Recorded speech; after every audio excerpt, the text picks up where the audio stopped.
여러분 안녕하십니까? 한국말씀 사관학교입니다.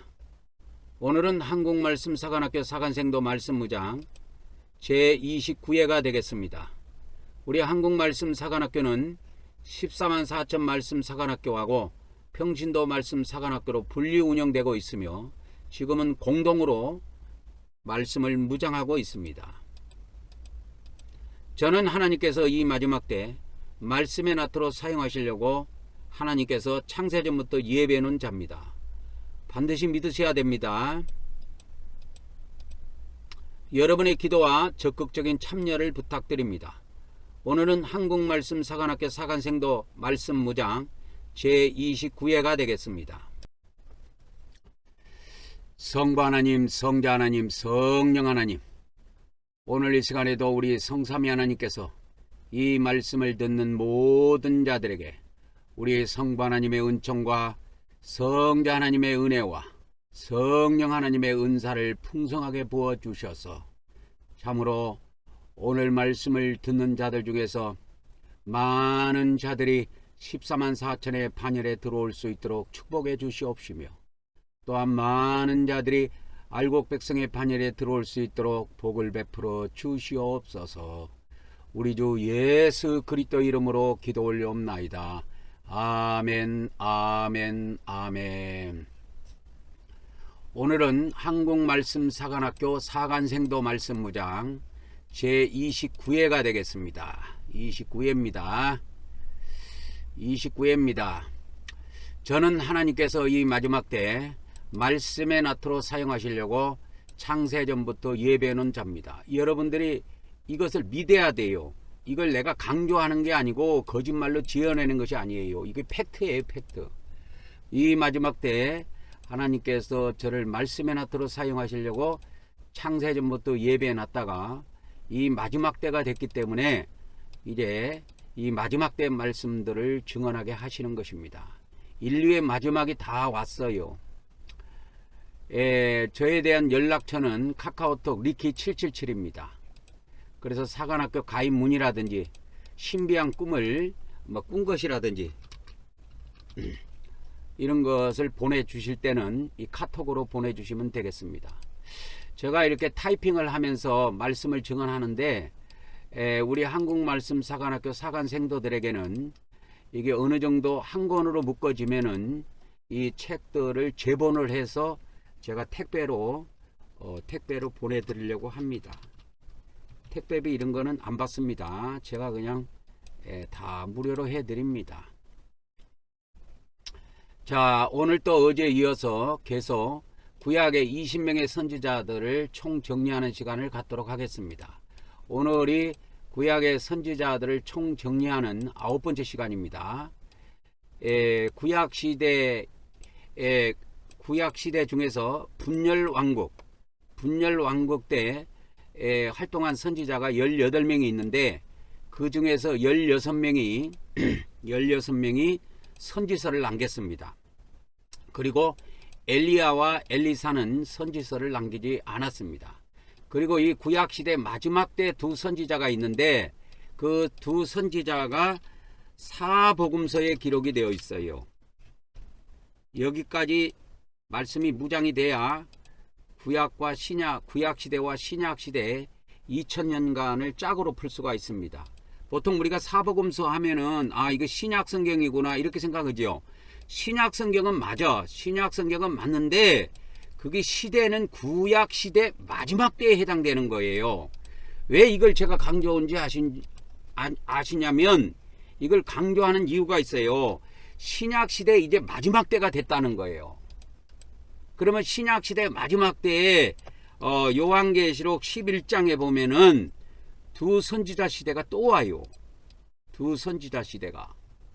그래서 이거를 계시록 11장을 완벽하게 풀어주려면 구약시대의 마지막 때, 구약시대 마지막 때에 두 선지자 활동이 있었느냐 그걸 보면 됩니다.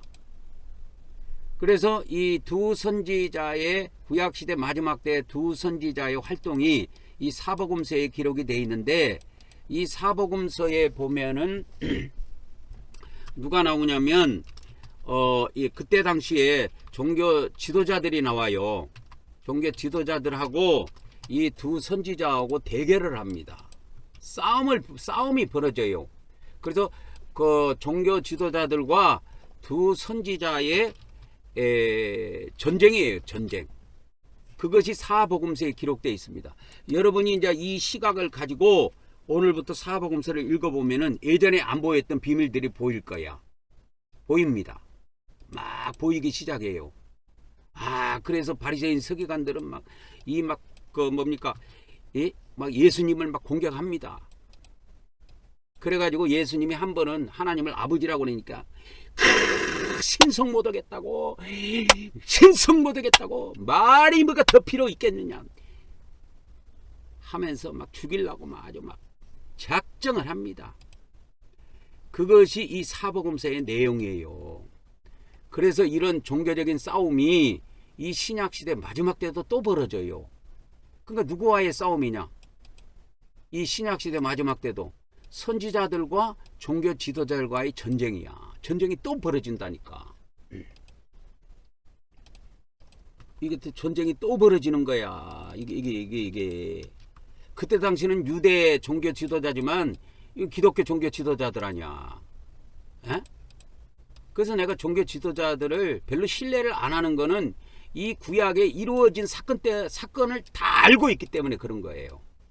아직 선지자 시대가 들어가지도 않았는데 기독교에서 이 선지자라는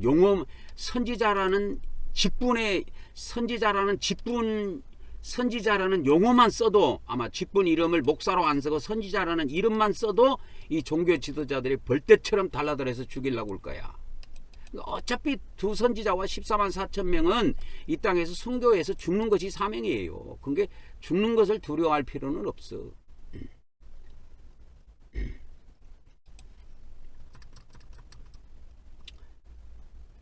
그래서 이 성경에 보면은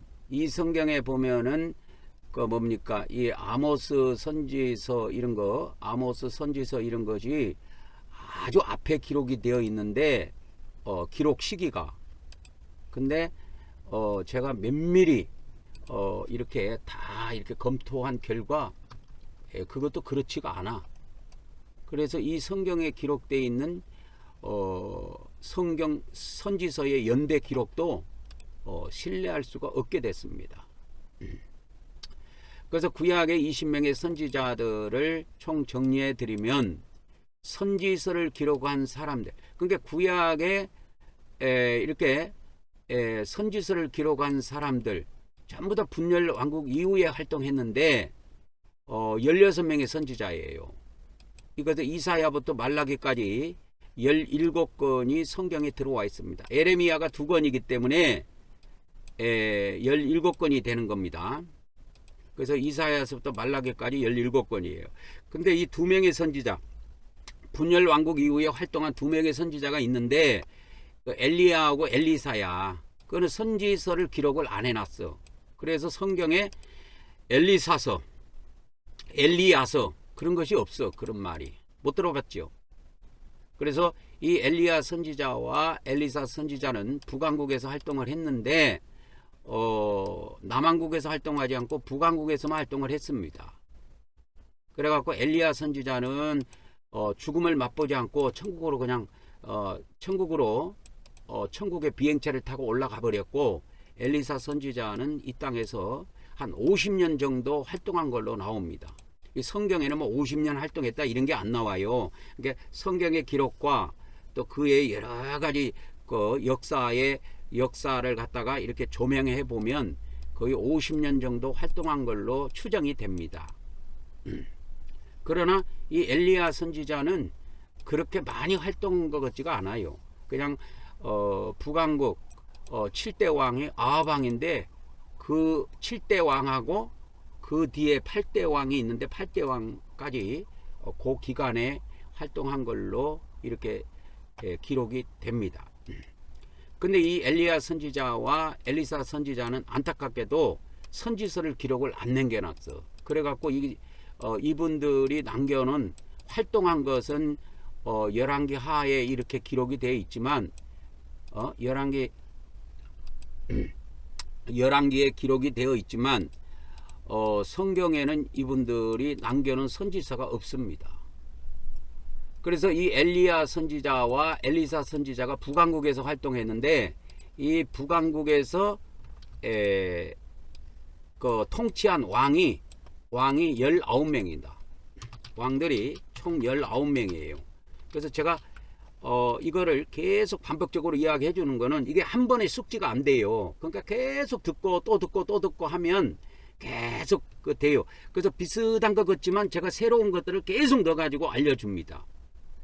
그래서 19명의 왕이 통치를 하고 그렇게 하는데 여로보암 왕이 22년, 이게 초대 왕입니다. 2대 왕이 나답 왕인데 2년 통치하고, 3대 왕이 바하사 왕인데 24년 통치하고, 4대 왕이 엘라 왕인데 2년 통치합니다. 5대 왕은 시므리 왕인데 7일 통치해요. 7일 천하죠. 7일 천하. 그 다음에 6대 왕이 오므리 왕인데 12년 통치합니다. 그 다음에 7대 왕이 아합 왕인데 22년 통치해요. 이때 엘리야 선지자가 나타나 갖고 활동합니다. 이 가로 안에 요 밑에 이제 가로 안에 이게 뭐 국가 이름이 나오는데 그거는 이 선지자가 활동한 국가입니다. 그래서 엘리야 선지자는 북왕국에서 활동했습니다. 이렇게. 그래갖고 엘리야 선지자가 8대 왕 아하시야 왕 때까지 활동한 걸로 이렇게 기록이 됩니다. 그리고 정확한 이 엘리사가 언제부터 사역을 시작했는지 정확하게는 성경에 기록이 안 돼 있는데 엘리야가 하늘나라로 승천하고 이어서 바톤을 받아서 사역을 했기 때문에 아하시아 왕 때부터 했지 않았을까, 저는 그렇게 추정을 하는 것입니다. 아하시아 왕은 8대 왕으로 2년 통치했습니다. 그리고 이제 9대 왕이 여호람 왕인데 12년 통치했고요. 이때도 그러니까 엘리사가 활동했다고 보면 됩니다. 10대 왕은 에후 왕인데 28년 통치했습니다. 이때도 엘리사가 살아 있었다고 보면 됩니다. 그리고 11대 왕이 여호아스 왕인데 17년 통치했는데 요 기간 초기까지인가 엘리사가 활동을 해요. 그리고 엘리사는 이제 사명이 끝나서 죽고요. 여호아스 왕 시대 때 남왕국에 요엘 선지자가 등극을 합니다. 요엘 선지자가 등극을 해요. 근데 이 요엘 선지자가 정확하게 이렇게 성경에 이렇게 정확하게 명시가 안 돼 있어요. 그래가지고 이거를 추정하기는 약 유동적이지만 그래도 추정을 해보면 여호아스 왕 때 활동을 시작했을 것이다, 이렇게 보는 겁니다. 그래서 이제 엘리사 선지자는 거의 한 50년 정도로 활동이 추정되는데, 그래서 12대 왕 요아스 왕이 10년령 통치하는데 요때까지 엘리사가 사역을 하는 것으로 그렇게 잡힙니다. 그리고 이제 13대 왕이 여로보암 2세입니다. 여로보암 2세인데 여로보암 2세는 오래 통치해요. 41년간 통치하는데 이때 북왕국 출신인 요나 선지자가 등극을 합니다. 그리고 호세아 선지자도 이때 등극하는 거로 되고요. 아모스 선지자도 여로보암 2세 때 등극하는 걸로 이렇게 계산이 됩니다. 그래서 이 요나 선지자는 북왕국 출신이지만은 니느웨를 향해서, 니느웨가 이제 이방 아수르잖아요. 아수르 수도인데 거기 가서 그렇게 외칩니다. 그러니까 요나 선지자는 기간이 아주 짧아요. 그 다음에 이제 14대 왕이 스가랴 왕인데요, 6개월 통치하고 막을 내립니다. 15대 왕이 살룸 왕인데 1개월 통치하고 막을 내립니다. 16대 왕이 문하엠 왕인데 10년 통치를 하게 되는데, 이때 남왕국에서는 이사야 선지자가 등극을 하게 됩니다. 이사야 선지자가 정확한 기록은 알 수가 없으나 40년에서 최장 60년간 사역한 것으로 추정이 됩니다. 그 다음에 17대 왕이 부가히야 왕인데 2년 통치하고 막을 내립니다. 18대 왕이 베가 왕인데 20년간 통치합니다. 이때 남왕국에서는 미가 선지자가 등장을 해서 사역을 시작하게 됩니다. 그 다음에 19대 북왕국 19대 왕 마지막 왕입니다. 호세아 왕인데 9년 통치하고 이 호세아 왕 때 아수르 이 아시리아라고도 합니다. 아시리아 지금 우리 개정성경에는 아수르로 되어 있습니다. 아수르로 되어 있는데 그 아수르가 어디냐? 그 아수르가 아시리아예요. 그래서 아수르에게 멸망을 당합니다. BC 722년입니다. 이런 숫자는 거의 전 세계적으로 기독교가 거의 통일되어 있어요. 지금 안 바뀝니다. 이거는. 그 다음에 이제 남왕국에는 20명의 왕이 있는데 남자가 19명이고 여왕이 1명입니다. 1명. 여왕이 1명입니다. 그래서 초대 임금이 느호보왕 왕입니다. 느호보왕 왕은 어제도 말씀을 드렸지만 솔로몬 아들입니다. 아들. 솔로몬 왕 아들이에요. 그래서 17년간 통치했고요. 그 다음에 남왕국 2대 왕이 아비암 왕인데 3년 통치했습니다. 남왕국 3대 왕이 아사 왕인데 41년 통치했습니다. 4대 왕은 여호사밧인데 25년 통치했습니다. 이때 북왕국에서는 엘리야가 활동을 시작했을 때입니다. 이것이 그러니까 북왕국에는 7대 왕이죠. 북왕국 7대 왕입니다. 아하방 때예요. 아하방 때. 그래서 그 다음에 5대 남왕국 5대 왕은 여호람 왕인데 8년 통치했습니다. 이때도 엘리야가 활동한 걸로 이렇게 계산이 됩니다. 그리고 여호람 왕 때 엘리사가 등극을 해서 엘리사 선지자가 나타나서 이제 엘리야의 밥톤을 받아갖고 이때부터 북왕국에서 50년 동안 사역한 것으로 계산이 됩니다. 그러니까 완전히 50년이냐 그렇게 물어본다면 추정할 뿐이지 그것이 성경에 50년 이렇게 딱 못을 박아놓지 않았기 때문에 정확하게는 알 수가 없어요. 우리가. 그 다음에 이제 남왕국 6대 왕이 아하시아 왕인데 1년 통치했습니다. 7대 왕은 여자입니다. 여자. 아달랴 왕인데 6년 통치했습니다. 8대 왕은 요아스 왕인데 40년 통치했습니다. 이 요아스 왕 때 요엘 선지자가 등극하지 않았을까 이렇게 추정을 해봅니다. 왜 그러냐면 이렇게 추정한 거는 그냥 막연히 하는 게 아니라 막연히 하는 것이 아니고 성경에 기록되어 있는 그 시대 상황이 있어요. 요엘서에 기록되어 있는 그 시대 상황과 그 다음에 이스라엘 역사의 그 시대 상황과 맞춰봤을 때 요아스 왕에 가장 가깝습니다. 이 요엘 선지자의 사역 활동 상황이. 그 다음에 9번째 남왕국 왕은 아마샤 왕입니다. 아마샤 왕인데 29년 통치했습니다. 10대 왕이 우시아 왕인데 52년 통치했습니다. 꽤 오래 했지요. 이때 북왕국에는 요나 선지자가 등극하게 됩니다. 이때. 그 다음에 11대 왕이 요담인데요. 요담 왕인데 16년 통치했습니다. 이때 남왕국에 미가 선지자가 등장하게 되지요. 그리고 북왕국에는 아모스 선지자가 등극하게 됩니다. 그 다음에 아하스 왕이 12대 왕인데요. 16년 통치했습니다. 이때도 미가 선지자는 계속 활동하고 있고요. 이 아하스 선지자 때 이사야 선지자가 등극하는 거로 계산이 나옵니다. 그래가지고 이사야 선지자가 이때부터 나와갖고 40년 이상 최장 50년까지 그러면은 아하스 때부터 해가지고 50년 60년까지 본다면 므낫세 왕까지 보게 되는데 이 므낫세 왕에 대한 것을 이렇게 성경의 기록을 찾아봐도 거의 안 나와요. 그래서 제가 이사야 선지자는 아하스 왕부터 13대 히스기야 왕까지만 이렇게 표시를 해놨습니다. 이해하시겠죠? 그래서 12대 왕은 아하스 왕인데 16년 통치했고요.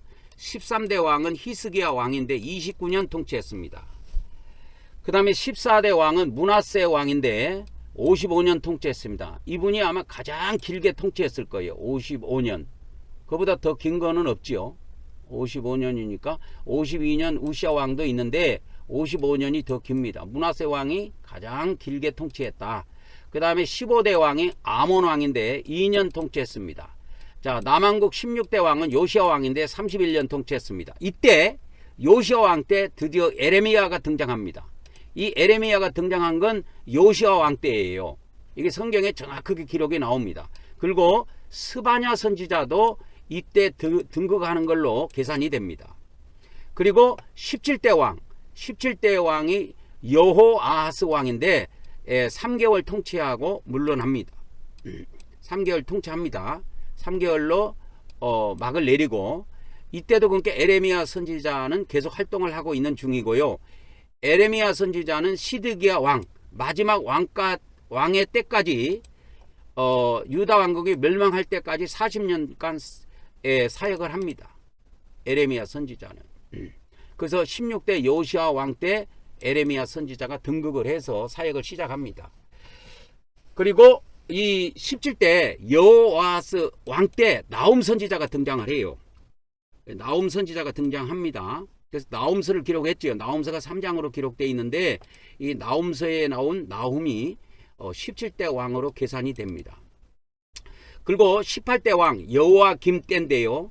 여호와김 이 왕 때 왕이 11년간 통치했는데 이 기간 동안에 바벨론이 1차 침공을 해요. 1차 침공해서 들어옵니다. 바벨론이. 그래갖고 그때가 언제냐? BC 605년이에요. 이런 거는 잘 안 바뀌어요. 이제는 거의 전 세계적으로 기독교가 통일됐어요. 이런 연도는 거의 똑같아요. 그래서 여호와김 때에 바벨론이 1차 침공을 했습니다. 느부갓네살 왕입니다. 이때 침공을 해갖고 다니엘이가 포로로 끌려갈 때가 이때입니다.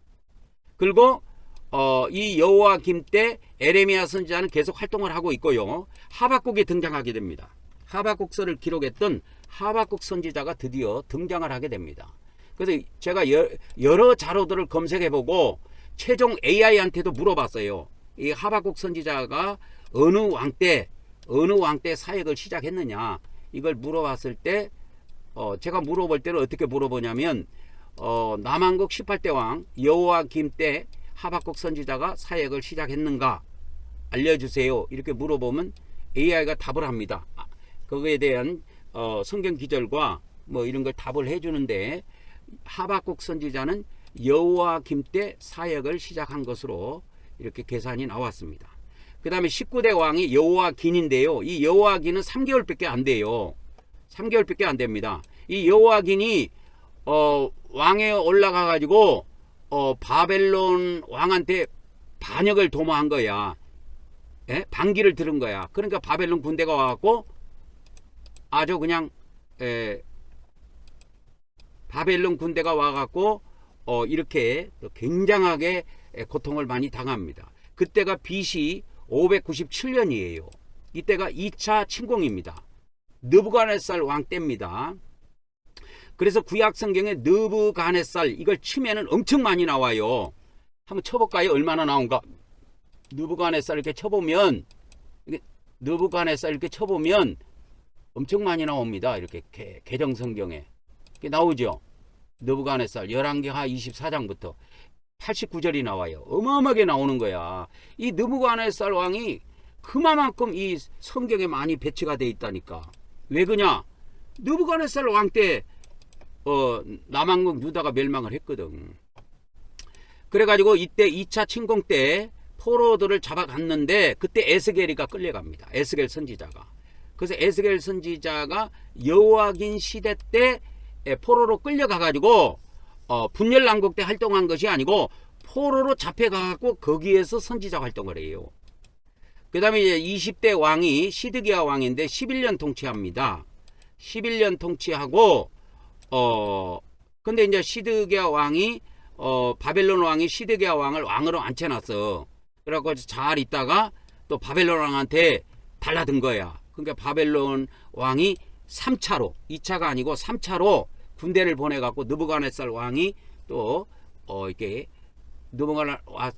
그 바벨론 군대가 와가지고 세 번째로 침공을 하는데 그때가 언제냐? 586년입니다. 그래서 세 번째는 안 봐주고 바벨론 군대가 안 봐주고 작사를 내버린 거예요. 이 유다 왕국을. 그래서 유다 왕국이 멸망해 버렸어요. 이때 나라가 파괴되고 성전이 파괴되고 다 파괴됐습니다. 근데 제가 저번에 이게 오바다 선지자를 이야기했을 때 이 주석 큰 성경에는 오바다 선지자가 분열왕국 850년경에 활동한 걸로 이렇게 나와요. 여기에 보면. 근데 제가 많은 데이터를 보고 또 뭡니까? 데이터를 보고 또 AI한테도 오바다 선지자에 대해서 이게 오바다서의 기록이 안 나와서 그래요. 왕의 이름이 나오면 간단한데 안 나와. 그래서 오바다서의 그 시대 배경이 있단 말이야. 이 오바다서는 에돔의 멸망을 이야기하거든. 그럼 왜 오바다가 에돔의 멸망을 이야기할까? 이 유다 왕국이 멸망을 당할 때 이 에돔이 아주 고소해했거든. 이 에서의 후손들 아닙니까? 이게 에돔 족속이. 어떻게 보면 형제의 나라인데 유다 왕국이 멸망할 때 엄청 기뻐했거든. 그리고 조롱했단 말이야. 그러니까 시대 상황하고 맞춰봤을 때 오바다 선지자가 이걸 예언했을 때는 이 시드기야 왕 때 배치하는 것이 가장 좋지 않을까. 그런데 아까 제가 보여드렸던 이 주석 큰 성경이라고 여기에 보면은 오바다서가 800 몇 년경에 나와요. 840년경인가 그렇게. 그래서 가장 앞부분에 배치가 돼 있다고. 내가 이 앞전에 다 저번에 이야기했던데 거기에 영상에 보면 나올 거야. 그러니까 이 사람들도 총신대를 나온 사람들이고 총신대 학총장까지 했던 사람들인데 어디에서 자료를 찾아갖고 그렇게 했는지는 모르겠는데 이 오바다서를 추정하는 데는 엄청나게 대실수를 한 것 같습니다. 그분들이. 그래서 저는 지금 오늘 오바다서를 유다 왕국이 멸망할 때 직전에다가 이렇게 배치를 했습니다. 근데 이것도 어디까지나 추정이지 정확하지는 않아요. 근데 시대 상황을 다 봤을 때 오바다 선지자가 왜 이런 걸 예언했겠냐. 저 에돔 족속이 유다 왕국이 멸망할 때 형제 나라인데 조롱을 하고 비웃고 막 즐거워했단 말이야. 그 상황을 보고 하나님께서 오바다 선지자를 이렇게 해갖고 이렇게 에돔의 멸망을 예언했지 않았을까. 그렇게 추정해 보는 겁니다.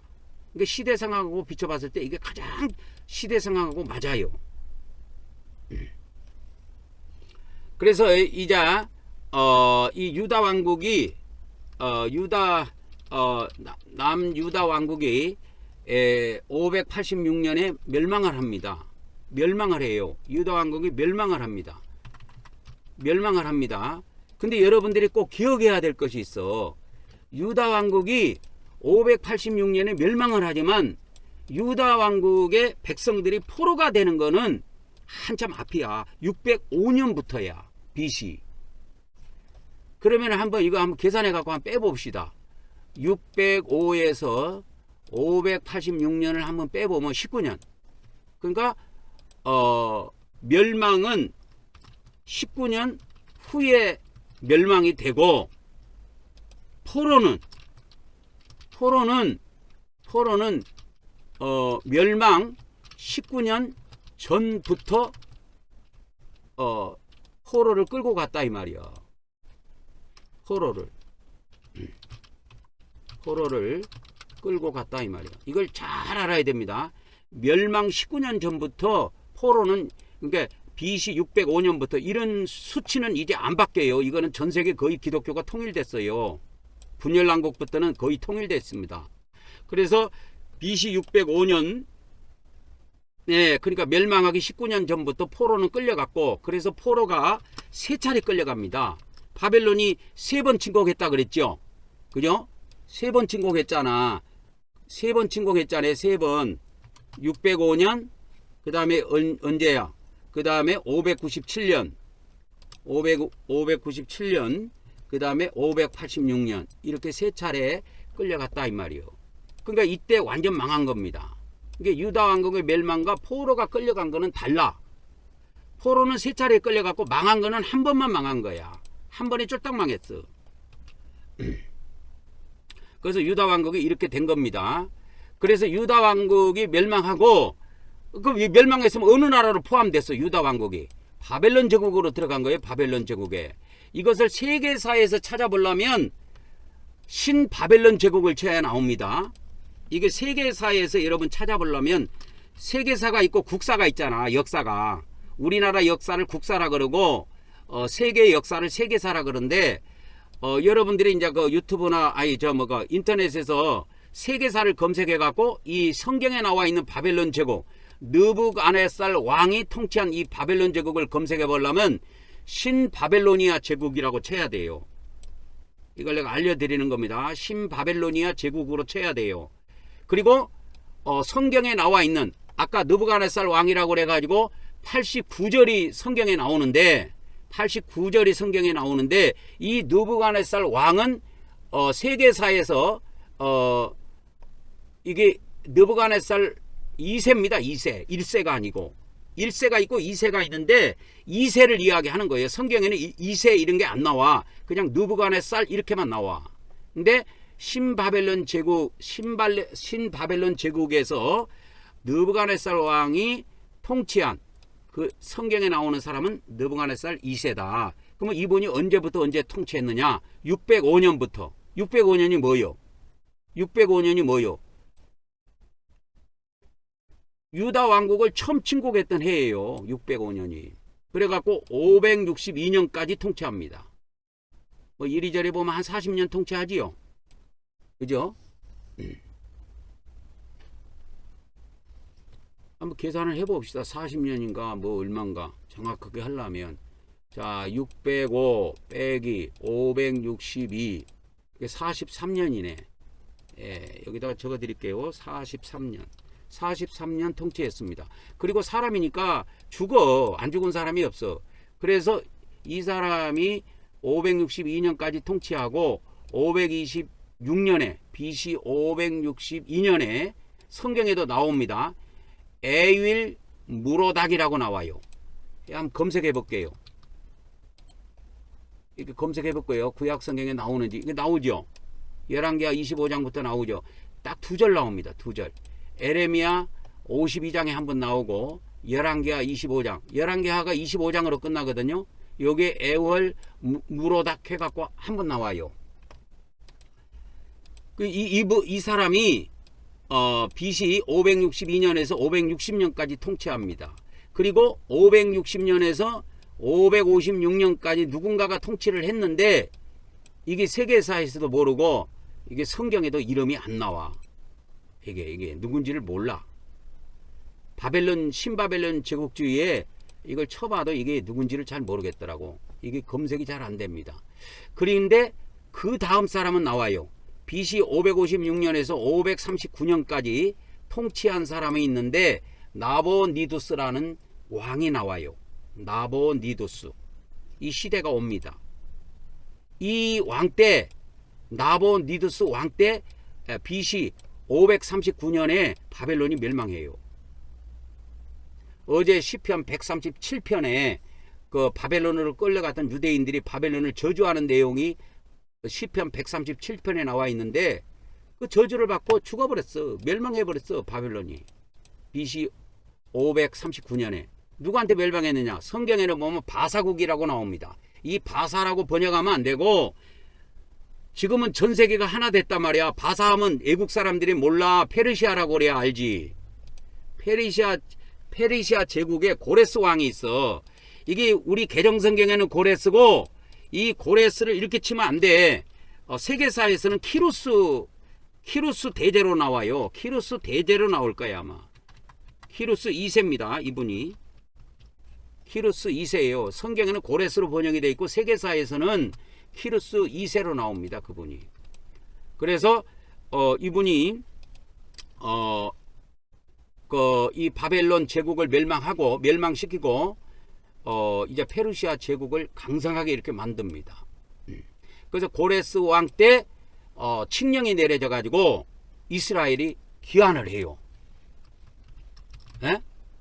고레스 왕 때 한번 찾아봅시다. 이게 고레스 왕 이렇게 하면 나오는가. 고레스 왕 때 이렇게 보면 나오죠. 역대하 36장 22절. 바사, 이 바사가 페르시아라니까. 이렇게 저렇게 번역하면 안 돼. 지금 세계가 하나 됐는데 바사하면 외국 사람들이 몰라. 우리 중학생, 고등학생들도 알려면 페르시아라고 이걸 해야 돼. 그래서 페르시아의 고레스. 고레스가 키루스 왕입니다. 키루스. 세계사에서는 키루스 왕이라 그래요. 고레스라고 안 해요. 이게 한글 성경이 조선시대 때 번역돼서 그래. 고레스 왕 원년에, 그 원년이라고 하면은 뭐냐면 고레스 왕이 들어섰을 때 그 말이요. 그러니까 BC 이때가 되겠죠. BC 539년 뭐 요 정도 되겠죠. 539년 요 정도 됐다. 원년에 여호와께서 에레미야 입으로 하신 말씀을 이루시려고 고레스 왕의 마음을 감동시키셔 가지고 그가 온 나라에 공포도 하고 조서도 내려 가지고 이스라엘 백성들을 귀환시켜라 하는 명령이 떨어진 겁니다. 얼마나 감사합니까 여러분. 땡큐 베리 마치지. 그래갖고 바사왕 고레스가 이같이 말하노니 하늘의 신 여호와께서 세상 만국을 내게 주셨고 나에게 명령하여 유다 예루살렘에 성전을 건축하라 하셨나니 너희 중에 그의 백성된 자는 다 올라갈지어다. 너희 하나님들 여호와께서 함께 하시기를 원하노라 하였더라. 그래서 그 페르시아입니다. 바사가. 그래서 이렇게 쭉 나옵니다. 그 다음에 이제 에스라서는 그러면 뭐냐. 바사왕 고레스 원년에 이렇게 여호와께서 에레미야로 이미 말씀하신 것을 이루시려고 그렇게 한 겁니다. 이렇게 에스라서 1장이 이게 나와요. 그래서 고레스의 고레스 왕의 조서가 뭐 칙령이라고 해도 되고 칙령이 조서가 내려집니다. 내려져 가지고 이 유다 육적 이스라엘 백성이 가나안으로 귀환을 하는 거예요. 이게 구약의 어마어마한 사건이에요. 귀환하는 것이. 우리 기독교에서는 가나안으로 귀환하는 구원론이 싹 빠져버렸어. 이것이 뭐냐면 이 영적 이스라엘인 우리가 지옥에서 천국으로 귀환하는 거예요. 이것이 저 이기방 선자를 통해서 전 세계로 최초로 나가는 말씀이야. 내가 이걸 3년 전에도 전했고 저는 이것을 몇십 년 전부터 전했어요.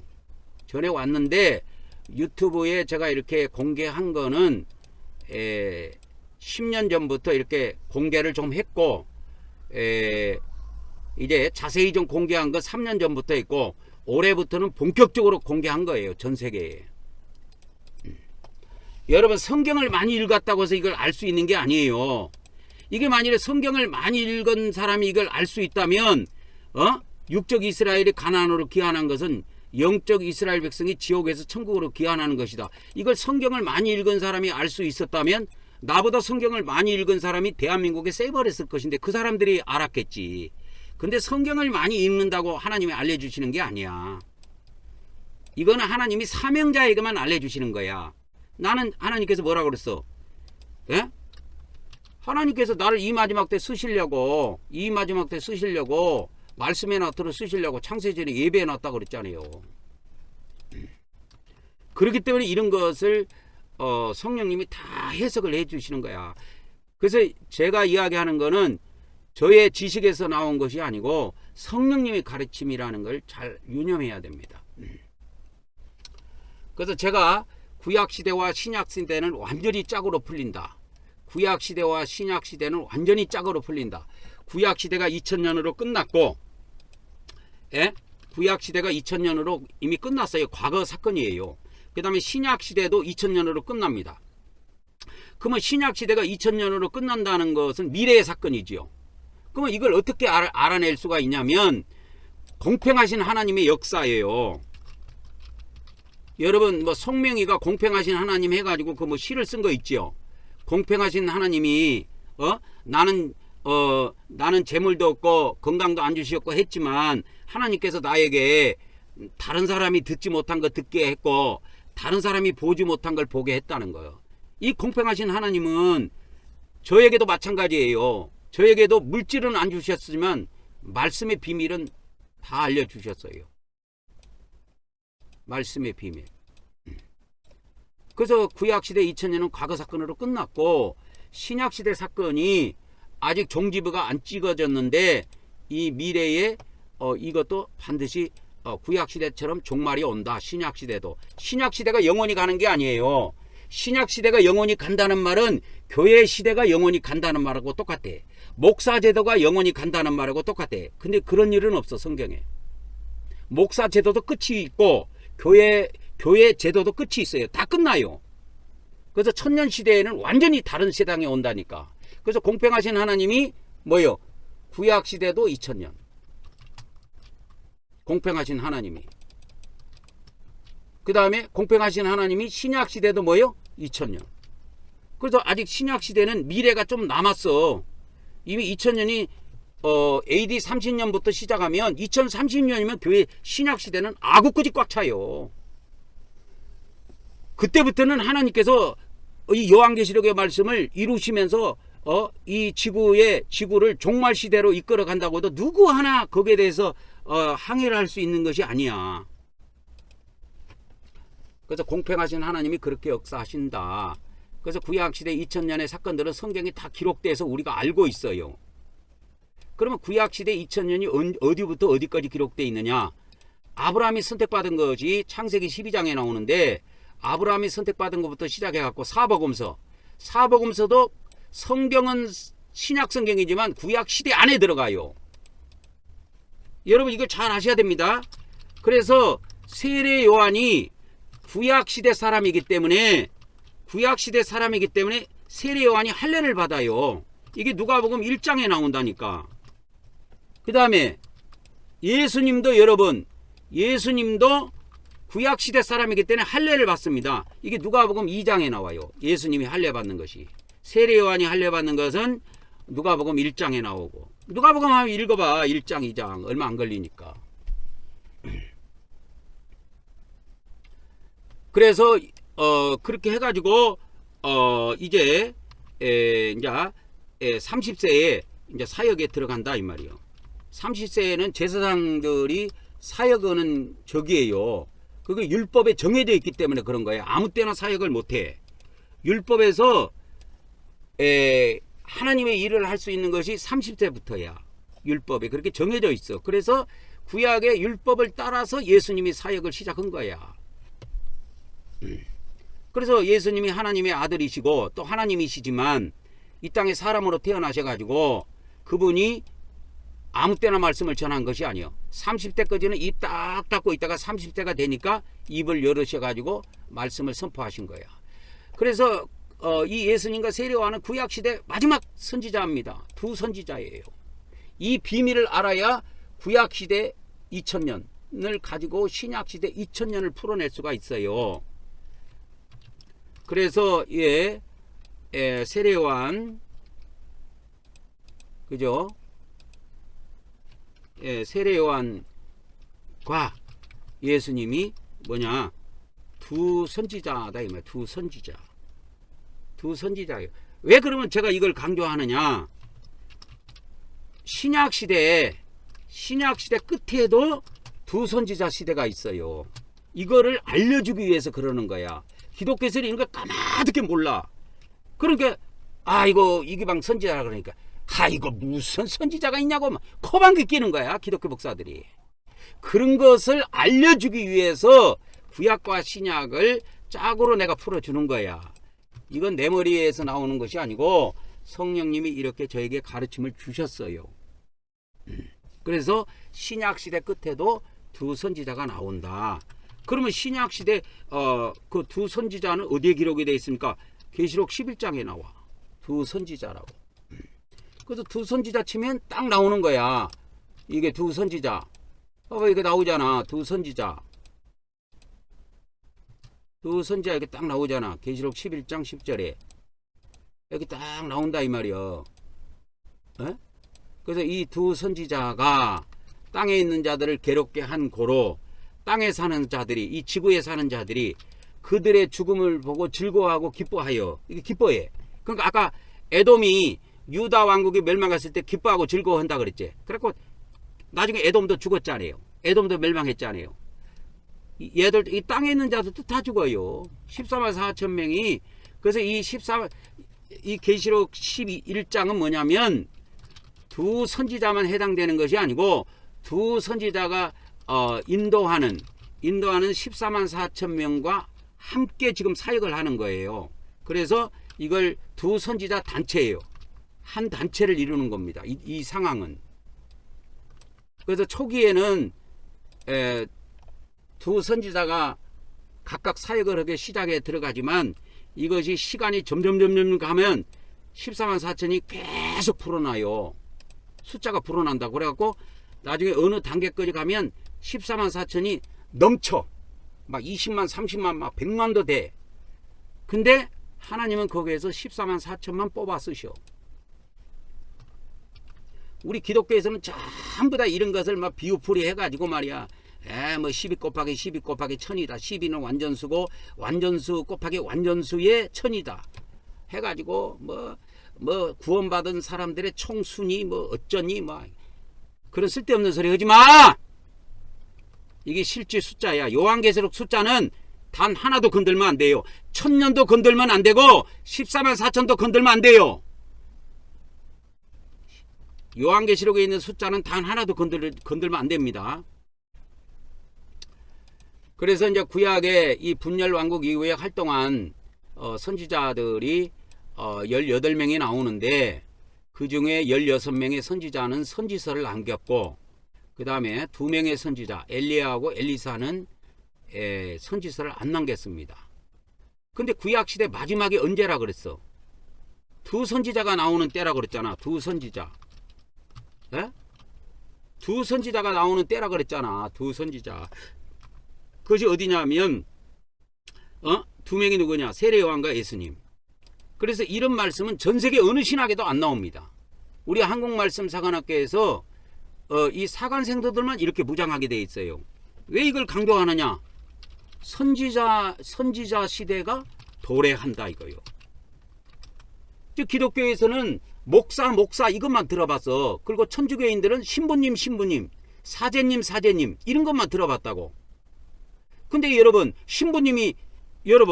신부라는 것이 성경에 나옵니까? 목사가 성경에 나옵니까? 성경에 없어요. 성경에 없습니다. 이거 목사가 성경에 있던데요. 에베소서 뭡니까? 4장 11절에 보니까 목사가 나오던데요. 이게 예전에는 이게 목사가 아니고 목자였어. 목자. 근데 개정성경으로 만들 때 기독교 목사가 성경에 근거가 없다. 그래서 우리가 근거를 만들자 해갖고 이거 목사를 집어넣은 거야. 어거지로 집어넣은 거야. 이거를 어거지로 집어넣은 거야. 이걸 이것이 원래 포이맨이요. 포이맨. 목사라는 것이 헬라어에 가면 이게 포이맨인데 포이맨이 뭐냐면 양치는 목자를 이야기해요. 목자. 그래서 천주교 신부도 성경에 없고 목사도 없습니다. 이거 다 없어요. 근데 이 요한계시록에는 선지자가 나와. 선지자가 나옵니다. 어떻게 나오느냐? 하나님의 종 선지자 이렇게 나와요. 종 선지자. 요한계시록에 그렇게 등장을 하는 비밀을 알아야 돼. 종 선지자 해갖고 이렇게 나온다고. 한번 쳐볼까? 종 선지자 해갖고 요한계시록 치면 이게 신약에 요한계시록밖에 안 나와. 이 말씀이. 봐봐, 내가 거짓말하지 않아. 자, 마태복음부터 계시록까지 자 신약 전체를 검색해 볼게. 종 선지자. 계시록밖에 안 나오죠. 계시록밖에 안 나오잖아. 이게 계시록밖에 없는 거야. 이게 성경 기절이. 계시록 11장 18절 10장 7절 하나님이 그의 종 하나님의 종 선지자들에게 계시록 11장 18절에 하나님의 종 선지자들 이렇게 딱 나오는 거예요. 여기 주의 진노하니까 여기서 종이라는 것은 주의 종 주님의 종 선지자들 이렇게 이거는 번역이 되는 거야. 여기다 이거 가로로 넣어줄게. 이렇게 주의 종 선지자 이렇게 나오는 거야. 주의 종 선지자들.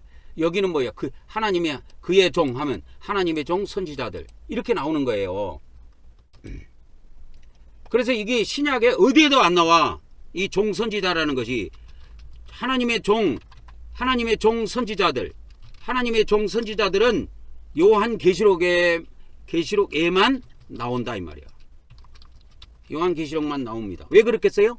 요한 계시록이 이루어질 때가 되면 이 요한 계시록이 언제 이루어지냐면 과도기 시대에 이루어집니다. 신약과 천년왕국으로 넘어갈 때, 그러니까 신약 시대와 천년왕국 시대 중간에, 그러니까 과도기라고 그러죠. 과도기에 성취가 돼요. 이 요한 계시록이 과도기에. 그래서 과도기를 내가 대충 이야기해 줬잖아요. 과도기가 언제냐? 과도기를 궁금해 하니까 BC 뭐요? 아니다, BC가 아니지. 2030년부터 해가지고 2070년이라고 이걸 딱 이야기해 줬잖아. 과도기가 이때다. 이 안에 지구상은 천지개벽하게 돼 있어요, 여러분. 이 기간에 지구가. 세상이 그렇게 가는 것이 아닙니다. 그래서 이제 선지자 시대로 접어들고 이 목사 제도하고 사제, 그 다음에 교회 제도는 이 신약 시대 끝에 요한계시록 심판과 함께 지구상에서 영원히 소멸돼 버려요. 없어져 버려요. 그것이 구약의 마지막 때 예수님이 오셨을 때 마지막 두 선지자가 왔을 때 바리새인 서기관 제도가 있었지요. 제사장 제도가 있었죠. 지금은 싹 사라져 버렸죠. 지구에서 똑같은 원리예요. 그래서 2000년 전에 바리새인, 서기관, 제사장 이것이 완전 신약 시대에 완전히 사라졌죠. 예? 사라졌다 이 말이에요. 그러면 이것을 똑같이 내가 가져올게. 이거는 구약, 이거는 2000년 전이고, 그러면 2000년 후를 보자고. 그러면 2000년 후는 뭐가 있냐면 천주교 신부, 그 다음에 목사, 그 다음에 저 정교회는 뭐라고 하는지 모르겠는데 감독 그렇게 합시다. 이런 제도가 천년 시대에는 완전히 사라져서 없어져 버립니다, 여러분. 이 비밀을 아시냐고. 다 사라져서 없어져 버려요. 목사, 신부, 감독 이런 명칭이 천년왕국에는 다시는 쓰이지 않습니다, 여러분. 여러분, 바리새인, 서기관, 제사장이 지금 신약 시대 2000년 동안 쓰였습니까? 다 사라져 버렸죠. 성경에는 그렇게 많이 나오는데. 마찬가지예요. 신부, 목사, 감독 이거 다 사라져 버려요. 그 뭡니까? 동방정교회는 뭐로 부르는지 제가 잘 모르겠네. 그래서 제가 인터넷에 검색을 해보니까 천주교하고 명칭이 똑같네. 동방정교회도. 그래서 동방정교회도 주교가 가장 높은 성직자고, 그 다음이 신부, 그 다음에 주교와 신부를 옆에서 돕는 자를 부제, 그렇게 이 명칭을 그대로 쓰네. 천주교하고 거의 똑같네. 그러면 이제 이거하고 관련된 것이 기독교는 뭐가 있느냐? 이거는 이제 천주교하고 동방정교 하는 이야기고, 천주교와 정교는 이렇게 쓰고, 그럼 개신교는 어떻게 쓰느냐? 개신교는 목사가 최고입니다. 그 다음에 강도사, 전도사 이런 걸 쓰지요. 그죠? 이걸 쓴다 이 말이요. 개신교는 그렇게 합니다. 그리고 천주교하고 정교는 명칭이 똑같네. 주교, 신부, 부제. 개신교는 목사, 강도사, 전도사 이렇게 사용합니다. 완전히 다 사라집니다. 이거 완전히 다 사라져요. 주교니, 신부니, 부제니, 목사니, 강도사니, 전도사니 천년시대 완전 사라집니다. 교회도 완전히 사라지고요. 이것이 무엇이 증명이 되냐면 2000년 전에 사복음서에 나와 바리새인, 서기관, 제사장, 대제사장 이런 게 나와. 신약시대에 이게 다 사라져버렸죠. 기독교 2000년 사이에 이걸 쓰는 교회가 어디가 있습니까? 없어요. 다 사라져버렸잖아요. 이것도 다 사라집니다. 이거 명칭이. 여러분, 어떤 시대가 오는 거를 알려주는 거야. 지금 내가 이런 거를 어떻게 알겠냐고. 성령님의 가르침을 통해서 여러분들에게 전달해 드리는 거야. 그래서 제가 기독교 이 신약시대 2000년의 사건은 구약시대의 2000년의 사건들을 영적으로 해석하면 답이 나옵니다. 그래서 구약시대의 2000년의 사건들은 육의 세계에서 벌어진 거야. 그래서 육적 이스라엘 이야기야. 그래서 6이 6을 낳고 6이 6을 낳습니다. 계속 6이 6을 낳는 이야기예요. 그래서 육적 이스라엘의 예를 들어서 축복을 한번 이야기해 볼게요. 육적 이스라엘의 축복은 다른 거 없어. 육의 축복이야. 육의 축복이라는 건 물질 축복을 이야기하는 거야. 이거를 분별하지 못하고 기독교에서 바깥았어. 자봐. 그런데 우리가 신약시대 2000년대 사건은 신약시대 2000년의 사건들은 신약시대의 우리 2000년의 사건들은 영의 세계를 기점으로 하고 있단 말이야. 그래서 영적 이스라엘의 이야기야. 우리는. 그래서 예를 들어서 축복이다. 그러면 영적 이스라엘의 축복이야. 이게 육의 축복이 아니고 영의 축복을 이야기한단 말이야. 이런 거를 여러분이 알고 있어야 돼요. 육의 축복인지 영의 축복인지. 이거 똥오줌 못 가리면 구약성경 가지고 육의 축복 받았다고 들어가도 복을 받고 나가도 복을 받는다고 물질 축복 받자고 그렇게 성경 갖고 그렇게 이상한 대로 백성들을 이끌어 갈 수가 있어. 근데 신약은 그걸 다루는 게 아니야. 영적 이스라엘의 축복을 다루기 때문에 영의 축복을 다루는 거야. 그래서 지금 우리는 이 세상에 살고 있지만 이 세상도 영의 세계라는 걸 알아야 됩니다. 이 지구, 우리가 살고 있는 이 지구도 영의 세계예요. 우주, 마귀들이 진치고 있고 외계인들이 진치고 있는 그 우주도 영의 세계예요. 하나님이 계시고 천사들이 있는 곳인 그 천국도 영의 세계에 들어갑니다. 그래서 이제 시대 구분을 자꾸 이걸 들으면서 자꾸 여러분이 기존에 가지고 있던 잘못된 사상과 잘못된 믿음들을 자꾸 갈아엎어야 돼요. 그래서 이제 시대 구분과 특징을 이야기해 줄 거예요. 구약시대 2000년은 육의 세계를 다루고 있고 신약시대 2000년은 영의 세계를 다루고 있어. 에? 영의 세계를 다루고 있단 말이야. 쉽게 말하자면 이게 무슨 말이냐면 고린도전서 3장 16절이야. 에? 고린도전서 3장 16절에 보면은 3장 16절에 보면 하나님의 우리가 이렇게 하나님을 믿고 섬기는 것은 우리 하나님의 성령이 우리 안에 들어오셔 가지고 우리가 하나님의 성전이 됐다 이 말이요. 이것이 신약을 이야기한단 말이야. 신약 시대라고 하는 것이 뭐냐면 특징이 하나님의 성령이 우리 안에 계셔. 우리 안에 계신다 이 말이에요. 신약시대 이게 특징이에요. 예? 신약시대의 특징이야. 성령님이 우리 안에 계신다니까. 그러면 성령님이 하나님이시다 말이야. 그러면 성령님이 하나님이신데 성령님이 우리 안에 계신다는 말은 하나님이 계신 곳을 성전이라 그래. 예? 성령님이 계신 곳. 그걸 뭐라고 이야기하냐면 그걸 하나님의 성전이라고 부른다니까. 그래서 신약에는 우리가 하나님의 성전이 되는 거예요. 구약은 그렇지 않아. 구약은 건물 성전이 하나님의 성전이야. 왜? 거기다가 언약궤를 놓고 거기다가 하나님 모셨단 말이야. 그거는 구약이고 신약은 우리가 우리 영 안에다가 하나님을 모시는 거야. 그래서 성령님이 하나님이시라는 걸 믿어야 돼. 여러분들이. 성령님이 하나님이신 것을 안 믿으면 그거는 다 가짜야. 여호와 증인은 성령님이 하나님이신 걸 믿지 않습니다.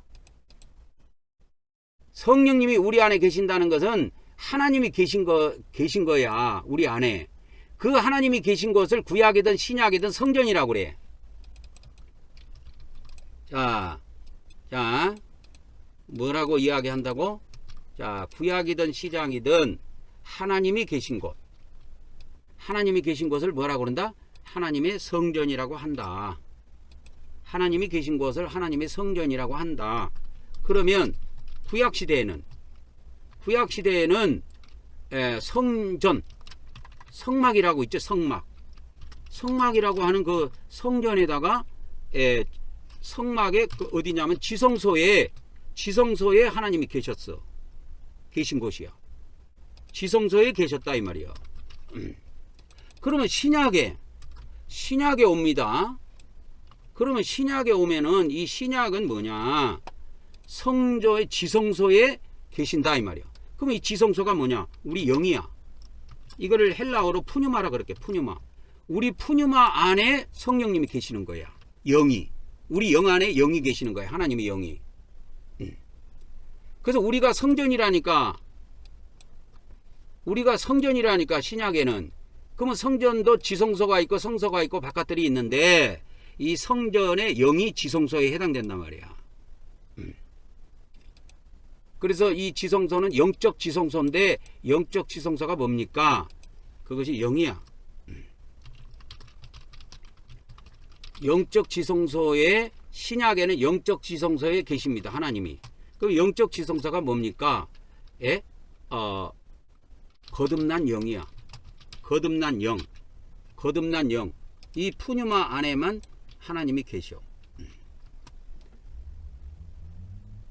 그래서 고린도전서 3장 17절에 가보면 간단해. 왜 멸망하느냐? 왜 기독교인들이 지옥 가고 왜 기독교인들이 멸망하느냐? 간단하게 나와. 고린도전서 3장 17절에 뭐라 하나님의 성전을 더럽히면 하나님이 그 사람을 멸해버리신다니까. 멸망시켜버려. 하나님의 성전을 더럽히면. 이건 구약이든 신약이든 용서가 없어요. 하나님의 성전을 더럽히면 하나님이 멸망시키신다. 멸망시키시는 거야. 멸망. 그럼 왜 더럽혀졌다고 그랬어? 더럽혀진 거는 더러운 영이 들어와서 그런 거야. 더러운 영이. 믿는 사람 속에 하나님의 성령 거룩한 영으로 충만해야 되는데 거룩한 영으로 충만하지 않고 세상 것으로 충만하니까 세상 영이 와갖고 더러운 영이 와갖고 다 잡아버렸어. 그래서 계시록 18장 2절에 뭐라고 이야기했느냐? 하나님의 믿는 자들이 하나님의 성전이 돼야 되는데 믿는 자들이 하나님의 성전이 돼야 되는데 믿는 자들이 뭐가 돼야 돼? 믿는 자들이 하나님의 성전이 돼야 되는데 믿는 자들이 어떻게 돼버렸냐? 귀신의 처소가 돼버렸어. 그거를 뭐라고 그러냐? 그걸 바벨론이라 그래. 이 큰 성, 이거 크다라는 것은 어마어마한 무리를 이야기하는 거야. 그래서 큰 교회 좋아하지 여러분. 기독교인들이 큰 교회 좋아하잖아. 큰 성 바벨론일수록 귀신의 처소야. 그래서 왜 하나님의 처소가 돼야 되는데 귀신의 처소가 돼버렸어. 믿는 자들이. 그리고 더러운 영이 모이는 곳이 돼버렸어. 더러운 영이 모이는 곳이 돼. 각종 더럽고 가증한 새들이 모이는 곳이 돼버린 거야. 이게 뭐냐? 이게 바벨론이야. 바벨론을 음녀라 그래요. 음녀.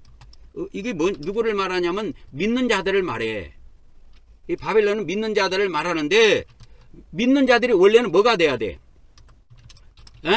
신약 시대에 하나님을 믿는 자들이 하나님의 거룩한 처소가 되어야 하는데 뭐가 됐어? 더러운 영의 처소가 되었다 이 말이야. 그래서 다 멸망시켜 버리는 거야. 이 사람들은 신앙생활 50년 했든 100년 했든 상관없이 더러운 처소가 된 것은 다 버리는 거야. 하나님이 다 버리는 거야. 다 버려버립니다. 하나님의 거룩한 처소가 돼야 되는데 믿는 자들이 예수님을 믿고 구원받은 이 자들이 더러운 영의 처소가 됐어. 이 더러운 영이 뭐냐면 귀신이야. 귀신의 처소가 됐다 그 말이요. 이 더러운 영 귀신의 처소가 된 거야. 기독교에서는 이런 것을 일부러 귀신은 못 들어온다고 엉뚱한 교리를 만들어 갖고 기독교인들을 다 타락시켜버려. 귀신은요 영물이기 때문에요 잘 때도 들어오고 안 잘 때도 들어오고 들어갔다 나갔다 지금 밤이에요. 죄 짓는 사람한테는요 밥입니다. 귀신 밥이에요. 그래서 이것을 심판하겠다는 것이 요한계시록이야. 요한계시록은 다른 것이 아니야. 요한계시록은 다른 것이 아니고 믿는 자들의 심판이야. 믿는 자들이 원래 어떻게 돼야 돼? 하나님의 거룩한 성령의 거룩한 처소가 돼야 돼. 근데 귀신의 처소가 됐지. 귀신의 처소가 됐단 말이야. 더러운 귀신의 처소가 된 신자들은 모두 누구에게 내준다? 짐승 외계인에게 내어준다. 이것이 요한계시록이야. 짐승 외계인을 요한계시록 11장에는 이방인에게 내준다고 그랬어. 이방인에게 내어준다는 거야. 이방인에게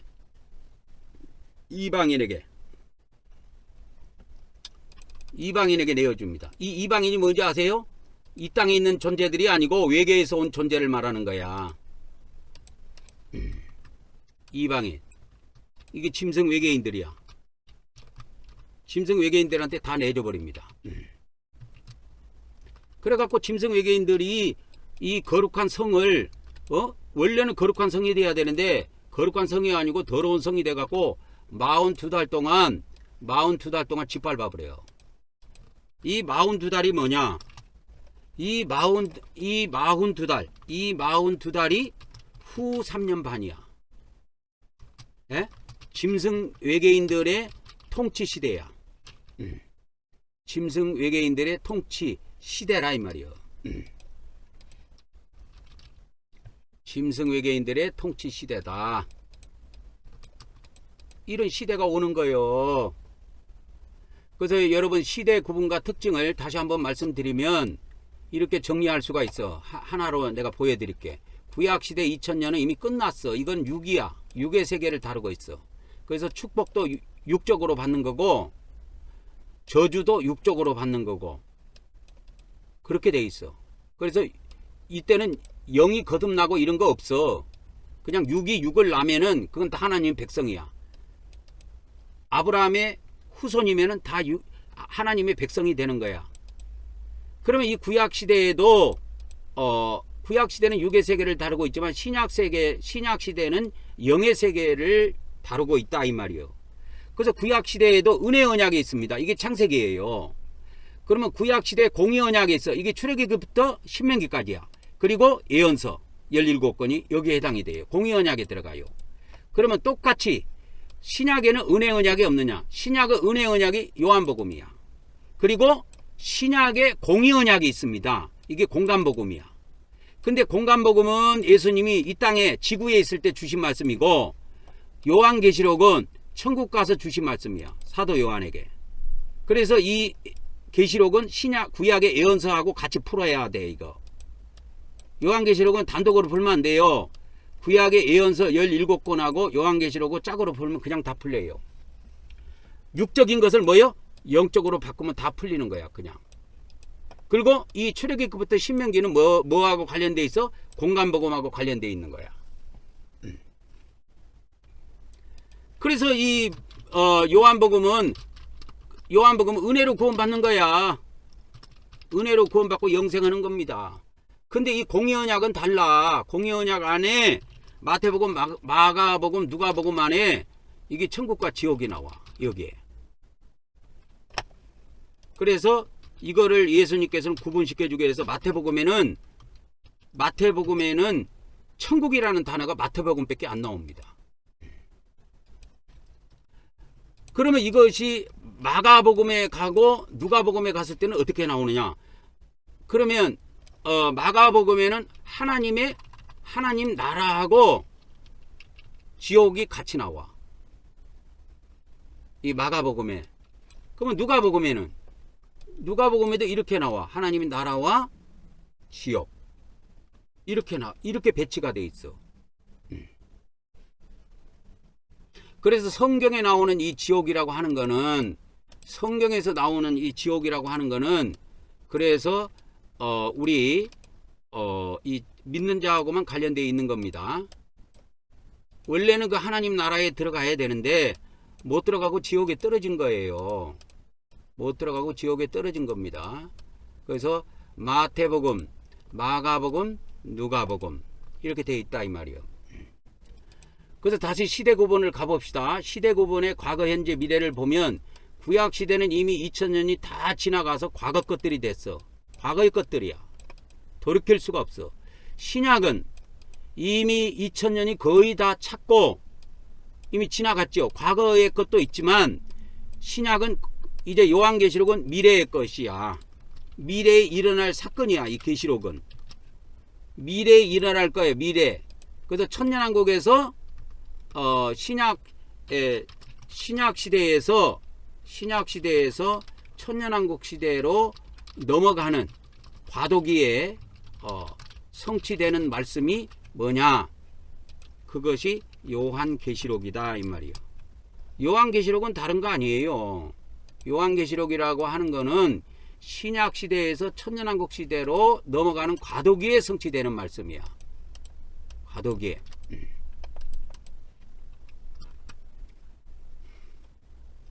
그래서 또 구약 시대의 두 시대에 대해서 일단 말씀을 드린다면은 이 앞전에도 말씀을 드렸지만은 구약 시대는 양심 시대 2000년, 그 다음에 구약 성경은 두 시대가 나오는데 양심 시대 2000년, 구약 시대 2000년 그렇게 나옵니다. 그래서 양심 시대가 어디부터 어디까지입니까? 아담 타락부터 아브라함 선택까지야. 성경적으로는 창세기 3장부터 11장까지입니다. 그리고 구약 시대는 2000년으로 맞춰야 되는데 창세기 12장에 아브라함의 선택부터 시작하고 예수님 초림까지, 이 예수님의 초림 사건을 다루고 있는 것이 사복음서야. 그리고 하늘나라로 승천한 것이 사도행전 1장에 기록되어 있어. 그래서 사복음서와 사도행전 1장까지가 구약 시대에 포함이 되고 이제 신약 시대는 어떻게 들어가냐? 신약 시대는 사도행전 1장 다음에 2장에 나오는데 이게 2장부터가 성령님이 오시면서 이제 신약 시대로 들어갑니다. 그래서 영으로, 하나님의 영으로 우리 사람이 영을 거듭나게 하는 거예요. 그래서 영이 영을 낳는다. 영이 영을 낳는다. 그래서 요한복음 3장 6절의 말씀이 이루어지는 거예요. 영이 영을 낳습니다. 영이 영을 낳는 것입니다. 그래갖고 2000년까지 가다가 계시록 19장에 보면 예수님이 오시는 장면이 계시록 19장에 나와요. 이게 계시록 19장은 예수님의 지상 재림입니다. 지상 재림입니다. 공중 재림이 아니고 지상 재림이에요. 그래서 천년왕국은 계시록 20장, 21장입니다. 그래서 계시록 20장에 천년이 6번 나와요. 그래서 이 숫자를 건들지 말라는 거예요. 요한계시록에 나오는 숫자는. 이거를 자꾸 영해가지고 뭐 천년, 지금이 천년왕국이다 했었고, 뭐 신약시대가 성령이 오신 것이다, 천년왕국이다, 뭐 이렇게 했었고, 그런 쓸데없는 소리 하지 말라고. 천년이라고 하는 숫자를 건들면 안 돼요. 이거 그대로 이루어져요. 문자 그대로. 그래서 계시록 24장에 천년이 6번 나오고 6번 나옵니다. 그리고 계시록 21장에 보면 계시록 21장에 보면 새 예루살렘 성이 나와요. 계시록 21장에. 이 새 예루살렘 성이 뭐냐? 이 계시록 21장에 이 새 예루살렘 성이 뭐냐? 이 새 예루살렘 성이 뭐냐면 그러니까 천년왕국의 통치 중심지입니다. 중심지. 그래서 거기에 하나님 보호자가 있어요. 새 예루살렘 성에. 그래서 이 새 예루살렘 성은 사람이 만드는 것이 아니고 하나님의 보호자가 있어야 되기 때문에 하늘에서 내려와요. 그래서 이 새 예루살렘 성은 하늘에서 지구로 내려온다. 내려옵니다. 여러분이 못 믿어서 그렇지 내려와요. 계시록이 그렇게 돼 있다니까. 내려온다고. 봐봐. 계시록 21장 2절에 보면은 거룩한 성 새 예루살렘이, 거룩한 새, 여기를 보면은 계시록 21장 2절에 거룩한 성 새 예루살렘이 뭐 어떻게 돼요? 하늘에서 내려온다니까. 이렇게 하늘에서 내려온다니까. 이 땅으로 내려옵니다. 내려와요. 내려왔다가 천년이 차면 다시 천국으로 올라가요. 요한계시록에는 천국으로 올라간다는 말은 없는데 성경 전체 내용을 보면 이게 올라가게 돼 있어. 그래서 왜 천년만 왜 천년이 계시록 20장에 6번 나왔는지 그걸 알아야 돼. 천년이 반드시 차는 날이 온다니까. 천년이 반드시 차는 날이 와요. 그래서 계시록 그 20장에도 보면은 20장 그 7절에 보면 천년이 참에 이렇게 나와요. 천년이 차는 때가 나온다니까. 이렇게 천년이 차는 때가 나와요. 천년이 차면 사단을 풀어가지고 다시 천년왕국 백성들을 한번 미혹을 시켜봐. 그래서 미혹된 사람들은 죽음을 통과하게 한단 말이야. 그래서 죽어요. 불에 타서 죽어. 그리고 이제 그 역사가 이루어지고 나면 이 거룩한 성 예루살렘은 다시 천국으로 올라갑니다. 그래서 영원 천국 시대가 열리는 거야. 영원히 천국 시대가 어디에서? 천국에서 열린다 이 말이에요. 땅에서 영생하는 거 아닙니다. 천국에서 영생하는 거예요. 천국에서. 반드시 천년이 아무리 길더라도 천년이 차는 때가 온다니까. 천년.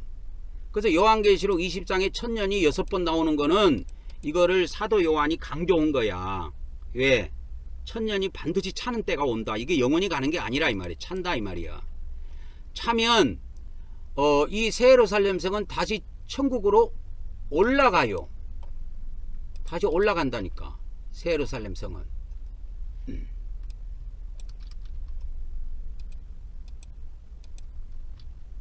다시 천국으로 올라갑니다.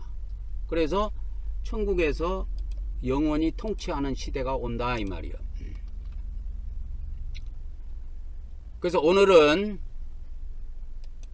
지금부터는 구약 시대를 어저께 제가 7시대로 구분해 드렸지요.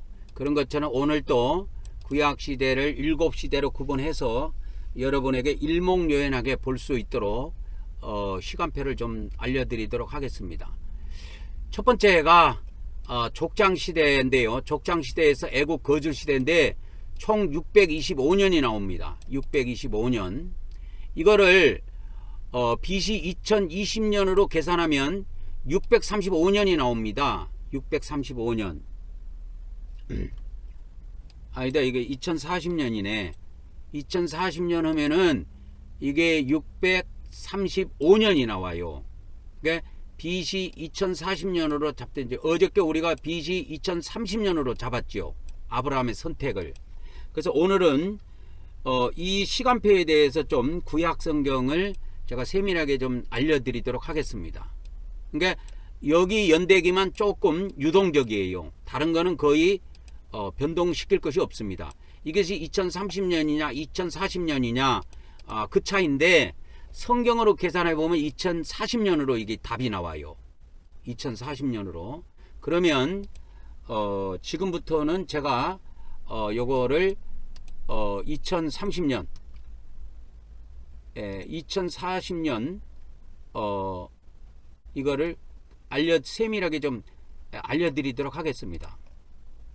이거를 알려면은 이걸 알아야 돼요. 아브라함이 선택받은 것이 언제냐면 아브라함이 선택받은 것이 75세입니다. 75세예요. 아브라함이 선택받은 것이. 이거는 다 알지요. 아브라함이 선택받은 것이 75세입니다. 그래갖고 25년 뒤에 아브라함이 이삭을 낳습니다. 이때가 언제냐? 아브라함 100세예요. 100세. 아브라함이 100세가 됐을 때 이삭을 낳습니다. 그래갖고 아브라함은 175세에 죽어요. 그러니까 이삭을 낳고도 75년을 더 살다가 175세에 죽습니다. 그 다음에 아브라함이 이삭을 낳지요. 이삭을 낳잖아. 이삭을 낳았어. 그러면 선택받은 지 25년 뒤에 낳았단 말이야. 그러면 25가 이제 계산이 됩니다. 근데 이삭이 야곱을 언제 낳느냐? 야곱을 50세 정도에 낳아요. 야곱을. 이게 성경에 정확하게 안 나오는데 성경 좌우를 전부 다 계산해 보면 약 50세가 나옵니다. 이게 성경에 이렇게 50세에 야곱을 낳았다 이렇게 안 나와요. 그래서 이삭이 야곱을 낳았을 때가 50세입니다. 그리고 이삭은 180세까지 살다가 죽어요. 그러니까 아버지 아브라함보다 5년을 더 살다가 죽습니다. 그 다음에 네 번째 가봅시다. 야곱이 요셉을 낳은 것이 나와요. 그럼 성경에 나오느냐? 안 나와요. 이것도 계산을 해야 돼. 계산을 해봐야 됩니다. 그럼 계산을 해보면 야곱이 요셉을 낳았을 때가 몇 살이냐? 91세라는 걸 알 수가 있어요. 그래서 야곱은 147세까지 살고 죽습니다. 그러면 또 여기에서 뭐를 계산하려면 이스라엘 백성들이 애굽에 내려가서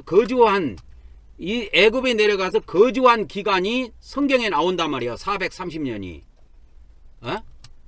그러면 야곱의 12아들이 그 가족들이 전체 애굽으로 이주해 갖고 내려간 해가 언제냐?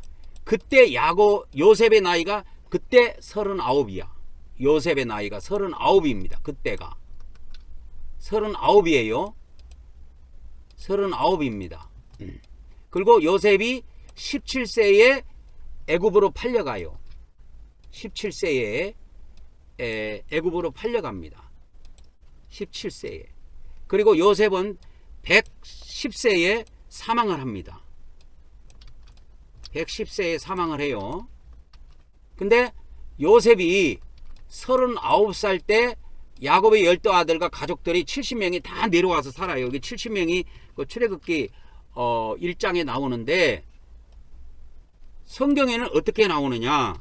자, 애굽에 거주한 지 430년이라 그랬어요. 그래서 거주한 기간이 430년이다 그렇게 이야기했어요. 성경에서는. 어저께 보여드렸지요. 어저께 430년이라는 걸 보여드렸습니다. 다시 한번 찾아드릴까요? 430년 430 이렇게 치면 나옵니다. 구약성경 전체를 한번 찾아볼게요. 그러면 이스라엘 자손이 애굽에 거주한 지 430년인데 430년이 끝나는 그날에 여호와의 군대가 애굽에서 나왔다 그랬어요. 출애굽기 12장 41절에 여기다 집어넣어 줄게요. 그래서 출애굽기 12장 41절에 애굽에 거주한 지 430년 만에 출애굽에서 나옵니다. 출애굽에서 나와요. 그래서 이거를 계산을 하면 어떻게 되냐면 야곱이 130세에 애굽에 내려간 것이 나와요. 야곱이 성경에 보면 애굽에 내려간 야곱이 애굽에 이주했을 때 12아들하고 야곱의 애굽 이주입니다. 그때가 언제냐? 130세예요.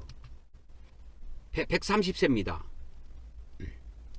근데 그때 요셉의 나이는 39이에요. 그래서 130에서 39을 빼면 야곱의 91세가 나와요. 그래서 야곱이 91세에 요셉을 낳았단 말이에요. 이게 나옵니다. 야곱이 91세에 요셉을 낳았다 이거예요.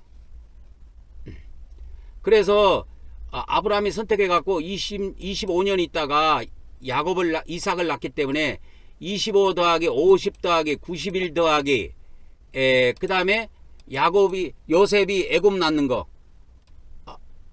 야곱이 요셉 낳는 거 여기다가 다섯 번째에다 넣어줄게요. 야곱이 요셉을 낳는 거 이것이 언제냐? 야곱이 요셉을 낳는 거 요 위에 있네. 요 위에 있네. 91세. 그래서 25년 75세에서 100세까지 25세죠. 25년이죠. 25 더하기 50 더하기 91 더하기 이렇게 하면 이게 나옵니다. 그래서 90일. 그래갖고 요셉이 사망이 언제예요? 요셉이 사망이 110세란 말이야. 110세. 110세. 그렇게 해서 다 더하면 205년이 나와요. 205년. 계산을 다 해보시면 나옵니다. 그래서 아브라함이 선택받은 것부터 시작해가지고 애굽에 이주한 거. 그래서 아브라함의 선택부터 야곱의 아브라함이 선택받은 것부터 해가지고 일곱 번째 아브라함의 선택부터 야곱의 이주까지 총 몇 년이냐? 이게 총 몇 년이냐면 총 205년 소요됩니다. 이거 205년이에요. 그러면 왜 205년을 이렇게 계산해내냐면 봐봐. 205년. 그러면 아까 430년이라고 그랬잖아요. 애굽에 거주한 지. 여기다가 205년을 더해 보세요. 그러면 635년이 나오죠. 635년. 그러면 635년이 나오려면 BC 2040년으로 계산이 돼야 돼. 이게 정확하게 맞추려면 2040년. 그러니까 어저께 제가 2030년으로 근데 2030년이 왜 정확하냐면 예수님이 십자가에 돌아가신 것이 승천하고 부활하신 것이 AD 30년이거든. 그때부터 2000년을 더하면 2030년이 되는 거예요.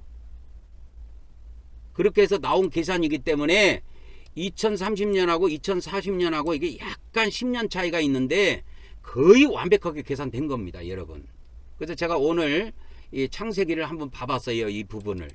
그래서 아브라함이 선택받은 거 75세, 아브라함이 이삭을 낳은 거 100세, 뭐 이삭이 야곱을 낳은 거 50세, 그러면 야곱이 요셉을 낳은 거 91세, 그 다음에 요셉이 애굽에 팔려간 거 17세, 그러면 요셉의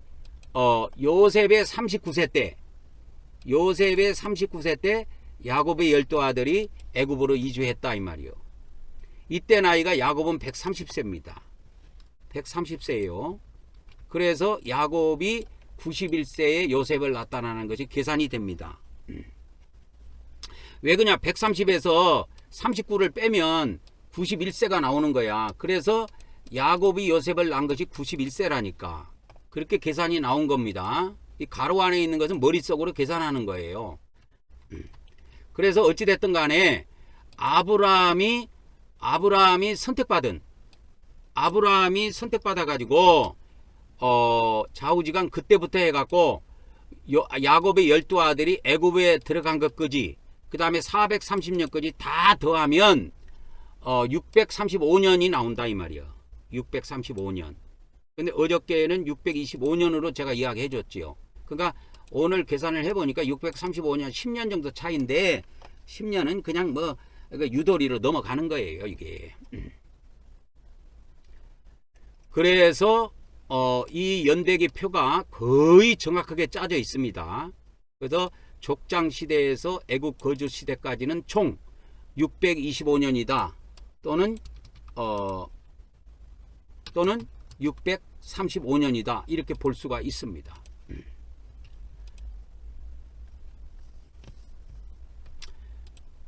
근데 예수님이 AD 30년에 부활 승천하셨기 때문에 거기에다가 2000년을 더하면 2030년이 더 정확하게 나와요. 그래서 이제 두 번째 시대는 광야 시대에서 사사 시대입니다. 이것이 362년간 나옵니다. BC 1405년에서 BC 1043년까지 362년간이에요. 광야 시대부터 사사 시대까지. 그러면 여기에는 365년이 어떻게 짜져 있냐? 세 시대로 구분되어 있습니다. 광야 시대가 모세가 이끄는 것이 40년. 그 다음에 여호수아가 이끌고 가나안에 들어가서 정착하는 기간이 23년간.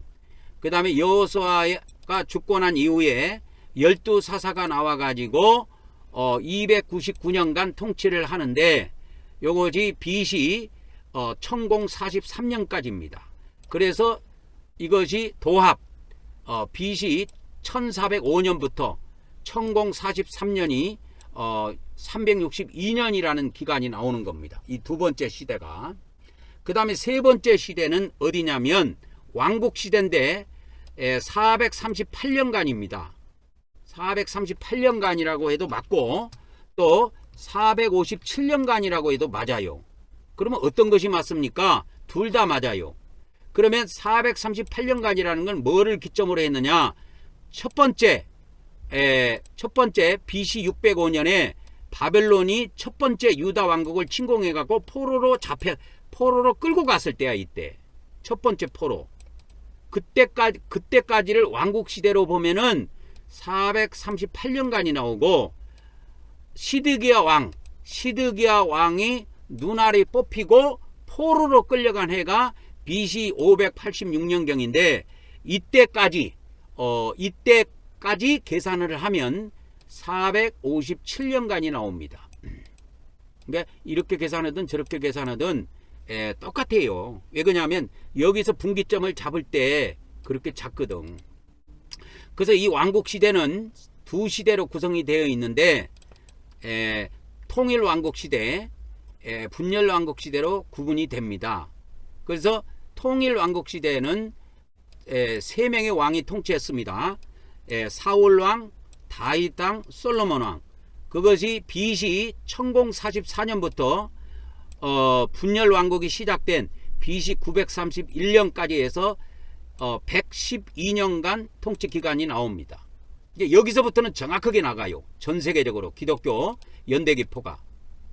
그 다음에 분열 왕국 시대는 열왕기상 12장부터 열왕기하 25장까지 내용에 나오는 이야기인데, 이것이 첫 번째 포로가 있었던 BC 605년까지 왕국 시대로 보면은 326년이 나오고, 시드기야 왕이 포로로 잡혀서 끌려가고 예루살렘이 멸망당하는 해, 그것이 BC 856년인데 그때까지 계산하면 345년이 나옵니다. 그러니까 326년이라는 말도 맞고 345년이라는 말도 무슨 말인지 여러분이 이해를 해야 돼요. 그 다음에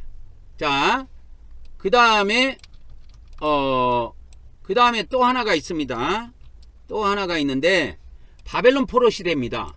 바벨론 포로 시대가 처음에 끌려갔을 때가 BC 605년입니다. 바벨론이 1차 침공했을 때예요. 이때가 1차 침공인데, 1차 침공했을 때 그때 다니엘이가 끌려갔다고 그랬죠. 다니엘이가 그때 끌려갔습니다. 다니엘이가 그때 끌려갔어요.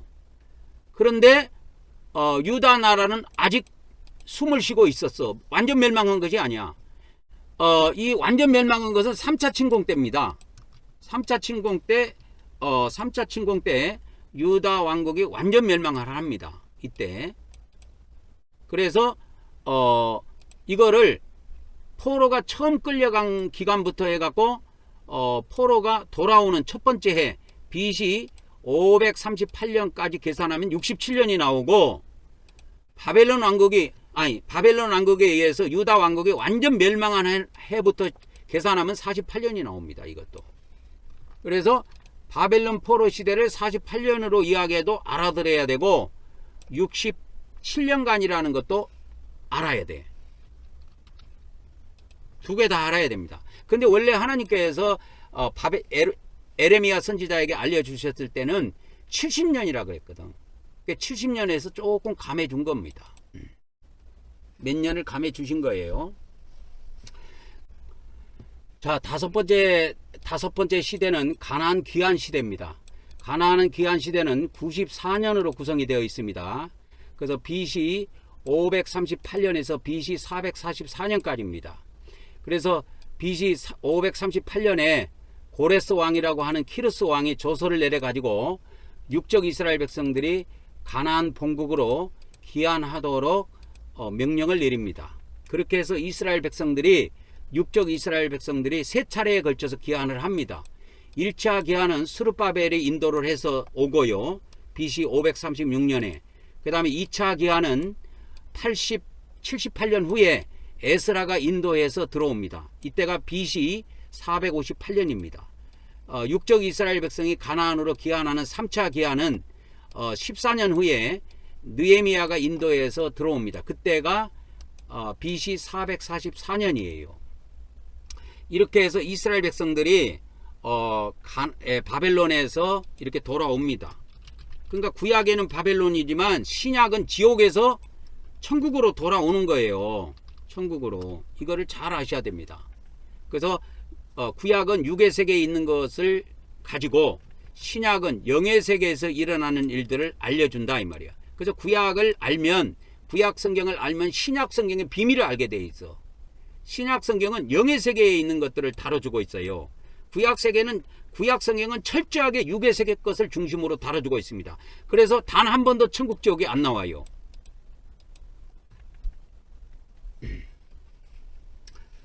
그래서 이스라엘 백성들이 이제 그 고레스 왕의 명령에 의해서 가나안 땅으로 돌아오게 됩니다. 바벨론에서 가나안 땅에 돌아오게 되는데 이 세 차례에 걸쳐서 돌아와요.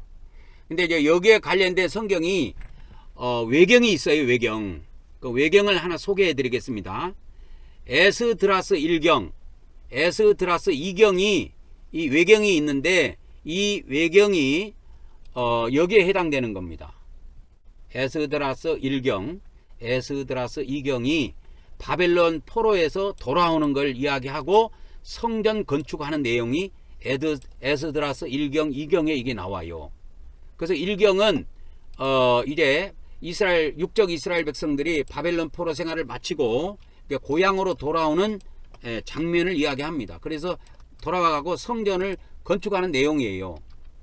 그래서 페르시아 왕 고레스 왕이라 그랬죠. 이 고레스 왕도 2세입니다. 역사적으로는 2세예요. 키루스 2세라고 쳐야 됩니다. 키루스 2세. 이렇게 할게요. 키루스 2세. 이렇게 해야 압니다, 여러분. 세계사에서는 이렇게 검색해야 돼요. 키루스 2세. 그래서 성경에는 고레스라고 나와 있는데 이게 세계사에서는 키루스 2세입니다. 키루스 2세의 포교령을 통해서 이제 유대인들이 귀환을 하게 됩니다. 그래서 구약 성경은 이 귀환하는 장면이 예언도 많이 나와 있고 실제로 역사서로도 많이 기록되어 있고 그래요. 그래서 지금 이게 성경 에스드라스 1경, 2경은 우리 기독교 성경으로는 안 들어왔지만 이것이 굉장히 중요합니다. 그래서 성경 재건을 허락받는 과정들이 자세히 기록이 되어 있습니다. 그래서 이 내용을 보면 에스드라스 1경의 내용을 보면 첫째 고레스 칙령이 나와요. 페르시아 왕 고레스 2세가 바벨론 포로 생활을 하던 유대인들에게 예루살렘에 돌아가가지고 돌아가라, 이게 귀환입니다. 이게 성전을 재건하도록 칙령을 내립니다. 그래서 유대인들이 이제 돌아갈 준비를 합니다. 돌아갈 준비를 해요. 그래서 옛날에 바벨론으로 바벨론 군대가 가지고 갔던 예루살렘 성전에 있는 성물 있죠. 성전 기물을 다 가지고 떠나게 됩니다. 본국으로. 그래서 유대인들이 이제 예루살렘에 도착을 해가지고 성전 터를 정화하고 성전의 기초를 놓기 시작합니다.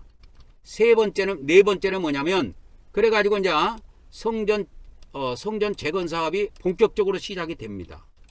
그래서 이스라엘 백성들은 하나님께 이와 같이 감사와 찬송을 또 드리게 되지요.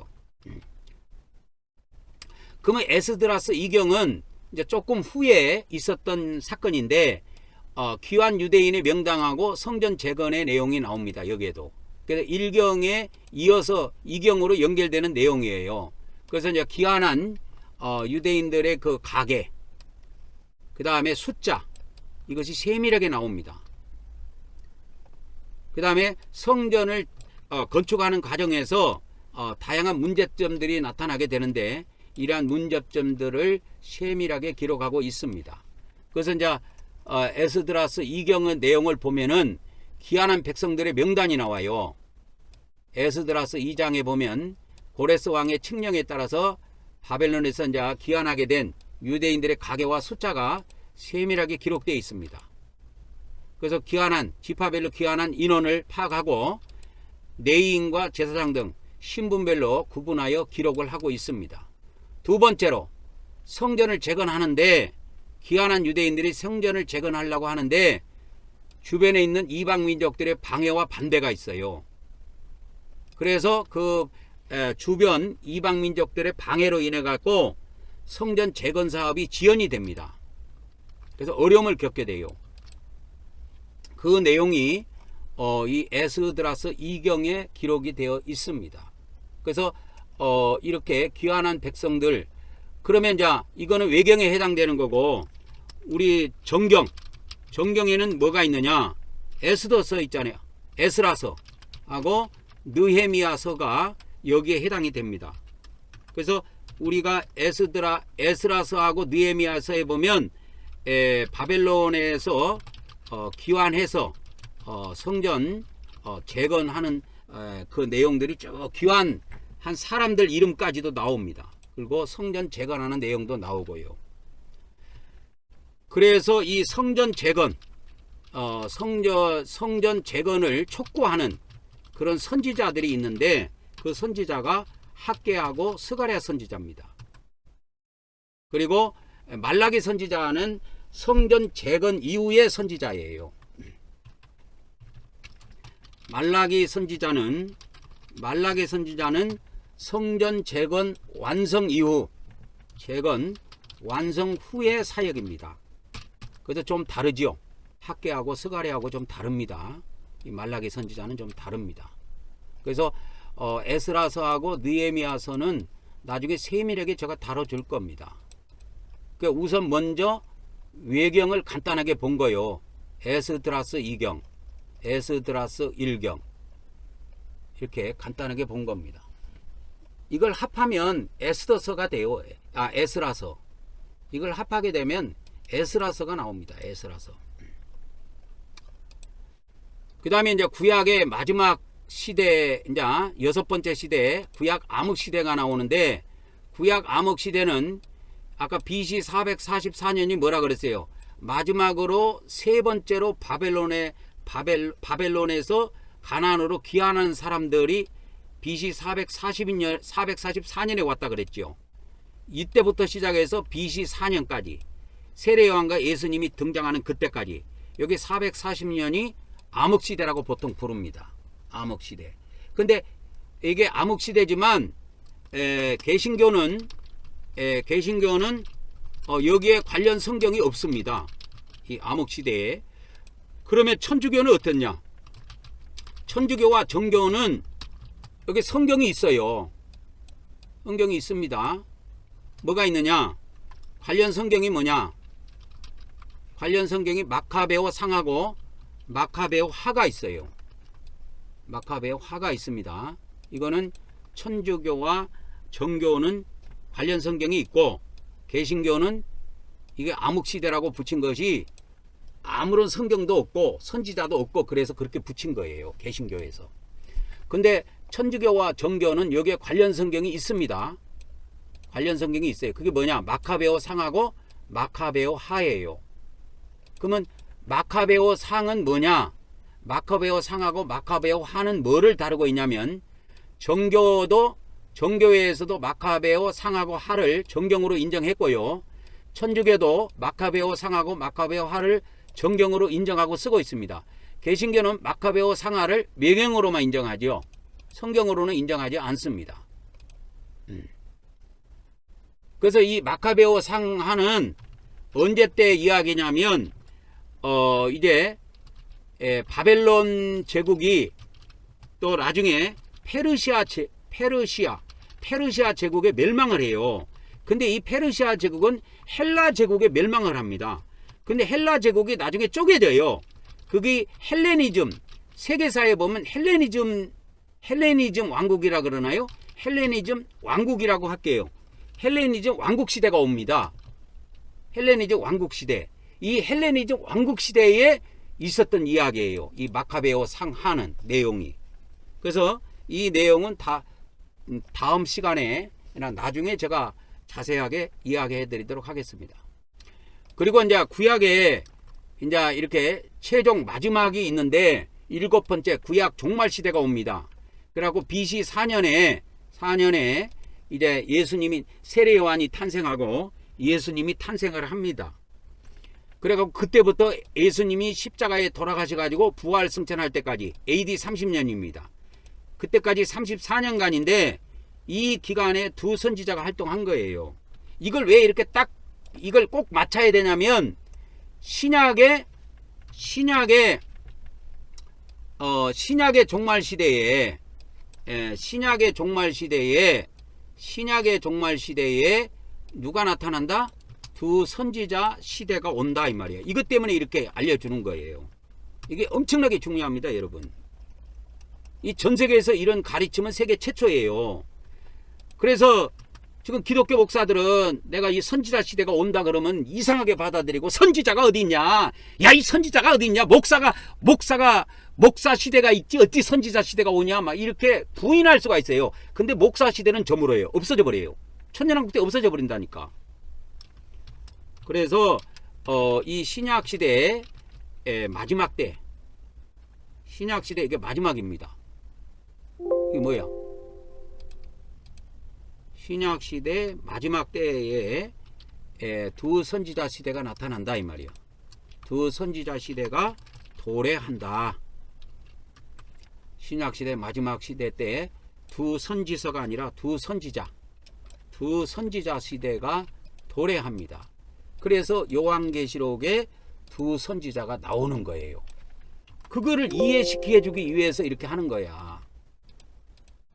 이거를 이해시켜 주기 위해서 이 성경 구절 하나를, 계시록 11장 10절에 보면은 이렇게 두 선지자라는 말이 나오는데, 이 두 선지자라는 말을 이해시켜 주기 위해서 구약의 2000년의 성경을 여러분들한테 다 설명해 준 거야. 내가 설명해 준 겁니다. 그래서 두 선지자가 땅에 사는 자들을 괴롭게 하는 고로, 이 땅에 사는 자들이, 이 지구에 사는 자들이 그들의 죽음을 즐거워하고 기뻐하여 예물을 서로 보내리라. 그래서 이 마지막 때 두 선지자와 그 선지자의 단체가 있습니다. 이게 14만 4천 명이에요. 두 선지자와 그 단체가 결국은 순교를 당합니다. 죽음을 당한다 이 말이야. 그래서 순교를 당한 다음에 3일 반 만에 부활하여 승천합니다. 이게 승천이 휴거예요. 그래서 예수님이 승천한 것처럼 이들도 승천합니다. 승천합니다. 그래서 3일 반 후에 계시록 11장 11절에 3일 반 후에 생기가 들어가 가지고 그들이 발로 일어나니 이게 부활이에요. 부활을 해버립니다. 그러면 이제 12절을 보도록 하겠습니다. 12절에는 하늘나라로 올라가 버린다니까. 이렇게 11장 12절에 보면 하늘로부터 큰 음성이 있어서 이리로 올라오라 그런단 말이야. 이때 휴거가 이때 있습니다. 이때 이리로 올라오라 함을 듣고 구름을 타고, 이 구름이 뭐라 그랬어요? 내가 이야기해 줬잖아. 천국의 비행체라고. 천국의 수많은 비행체들이 와가지고 이들을 태워가지고 하늘나라로 데려가 버려요. 하늘로 올라가니, 하늘로 올라간다는 것이 오를 승자에 갖고 승천이라 그래. 이걸 오를 승자입니다. 오를 승 하늘천이에요. 이걸 휴거. 그래서 요한계시록에는 휴가라는 말을 안 쓰고, 휴거는 데살로니가전서 4장에 나오는 말이고 바울이 쓴 용어고, 예수님이 계시를 해줬을 때는 승천이라는 말로 계시를 해줬어. 그러니까 보니까 그들의 원수가 있어. 그들의 원수. 두 선지자의 원수들이 있다니까. 원수들. 이게 땅의 인간들입니다. 원수들. 예? 아까 뭐요? 이게 땅에 사는 자들. 땅에 사는 자들을 별 볼 일 없어요. 땅에 사는 자들이 어떻게 되냐면, 땅에 사는 자들이 전부 다 뭐요? 짐승 외계인을 숭배한다니까. 근데 숭배하면 어떻게 돼? 짐승표를 받고 짐승 외계인을 숭배하면 결국은 불못에 들어가. 그것이 요한계시록의 총 주제야. 불못에 들어가니까 그러지 마라. 차라리 죽어라 이 말이야. 그래서 오늘 또 구약의 종말 시대 7시대까지 쭉 한번 살펴봤습니다. 이것을 계속해서 훑으면서 내가 반복해 줄 거예요. 반복해 주면서 또 새로운 것도 넣고, 새로운 것도 조금 넣어서 알려주고, 또 뭐야, 안 달았던 것도 좀 더 알려주고, 달았던 것도 다시 반복해 주고. 그러면 이것을 한 번 듣고, 두 번 듣고, 세 번 듣고, 네 번 듣고, 다섯 번 듣고, 여섯 번 듣고, 일곱 번 듣고, 여덟 번 듣고, 아홉 번 듣고, 10번 들으면 이게 통달이 돼. 구약의 이 시대가 엄청 복잡하거든요. 구약 성경하고 사복음서까지 들어가니까 성경에 거의 5분의 4가 다 들어간단 말이에요. 여기에 2000년이 분량이. 그래서 이 구약 시대에 그 2000년 역사가 복잡한 것처럼 느껴지지만 자꾸 반복하면 결국 통달하게 된다. 통달하게 됩니다. 제가 그렇게 여러분을 이끌어 갈 거예요. 통달하게 됩니다. 결국은 여러분이 구약의 2000년사를 통달하게 됩니다. 그러면 구약의 2000년을 다 알면 구약시대 2000년 역사를 우리는 뭐요? 신약시대 2000년 역사로 바꿔서 성경을 통달할 수가 있는 거예요. 성경을, 신약 성경을. 여기서 성경이라고 하는 거는 신약 성경입니다. 신약 성경을 통달할 수가 있어요. 이 구약의 비밀을 모르면 신약을 안다는 것은 다 헛방입니다. 그래서 기독교 구원론이 가짜야. 이거 한번 들어봐봐 여러분. 기독교 구원론이 얼마나 허술하게 되어 있는가. 지옥에서 돌아온다니까요. 그걸 기독교 2000년사에서 그걸 속시원하게 이거를 성경으로 갖고 증명을 해준 사람이 없어. 근데 저 이기방 선지자가 이거를 성령님과 함께 완전하게 여러분에게 통달시켜 주는 겁니다. 오늘은 여기까지 하고 또 다음 시간에 또 이어서 보도록 하겠습니다. 오늘은 여기까지 보도록 하겠습니다. 나머지 또 다음 시간에 보도록 하겠습니다.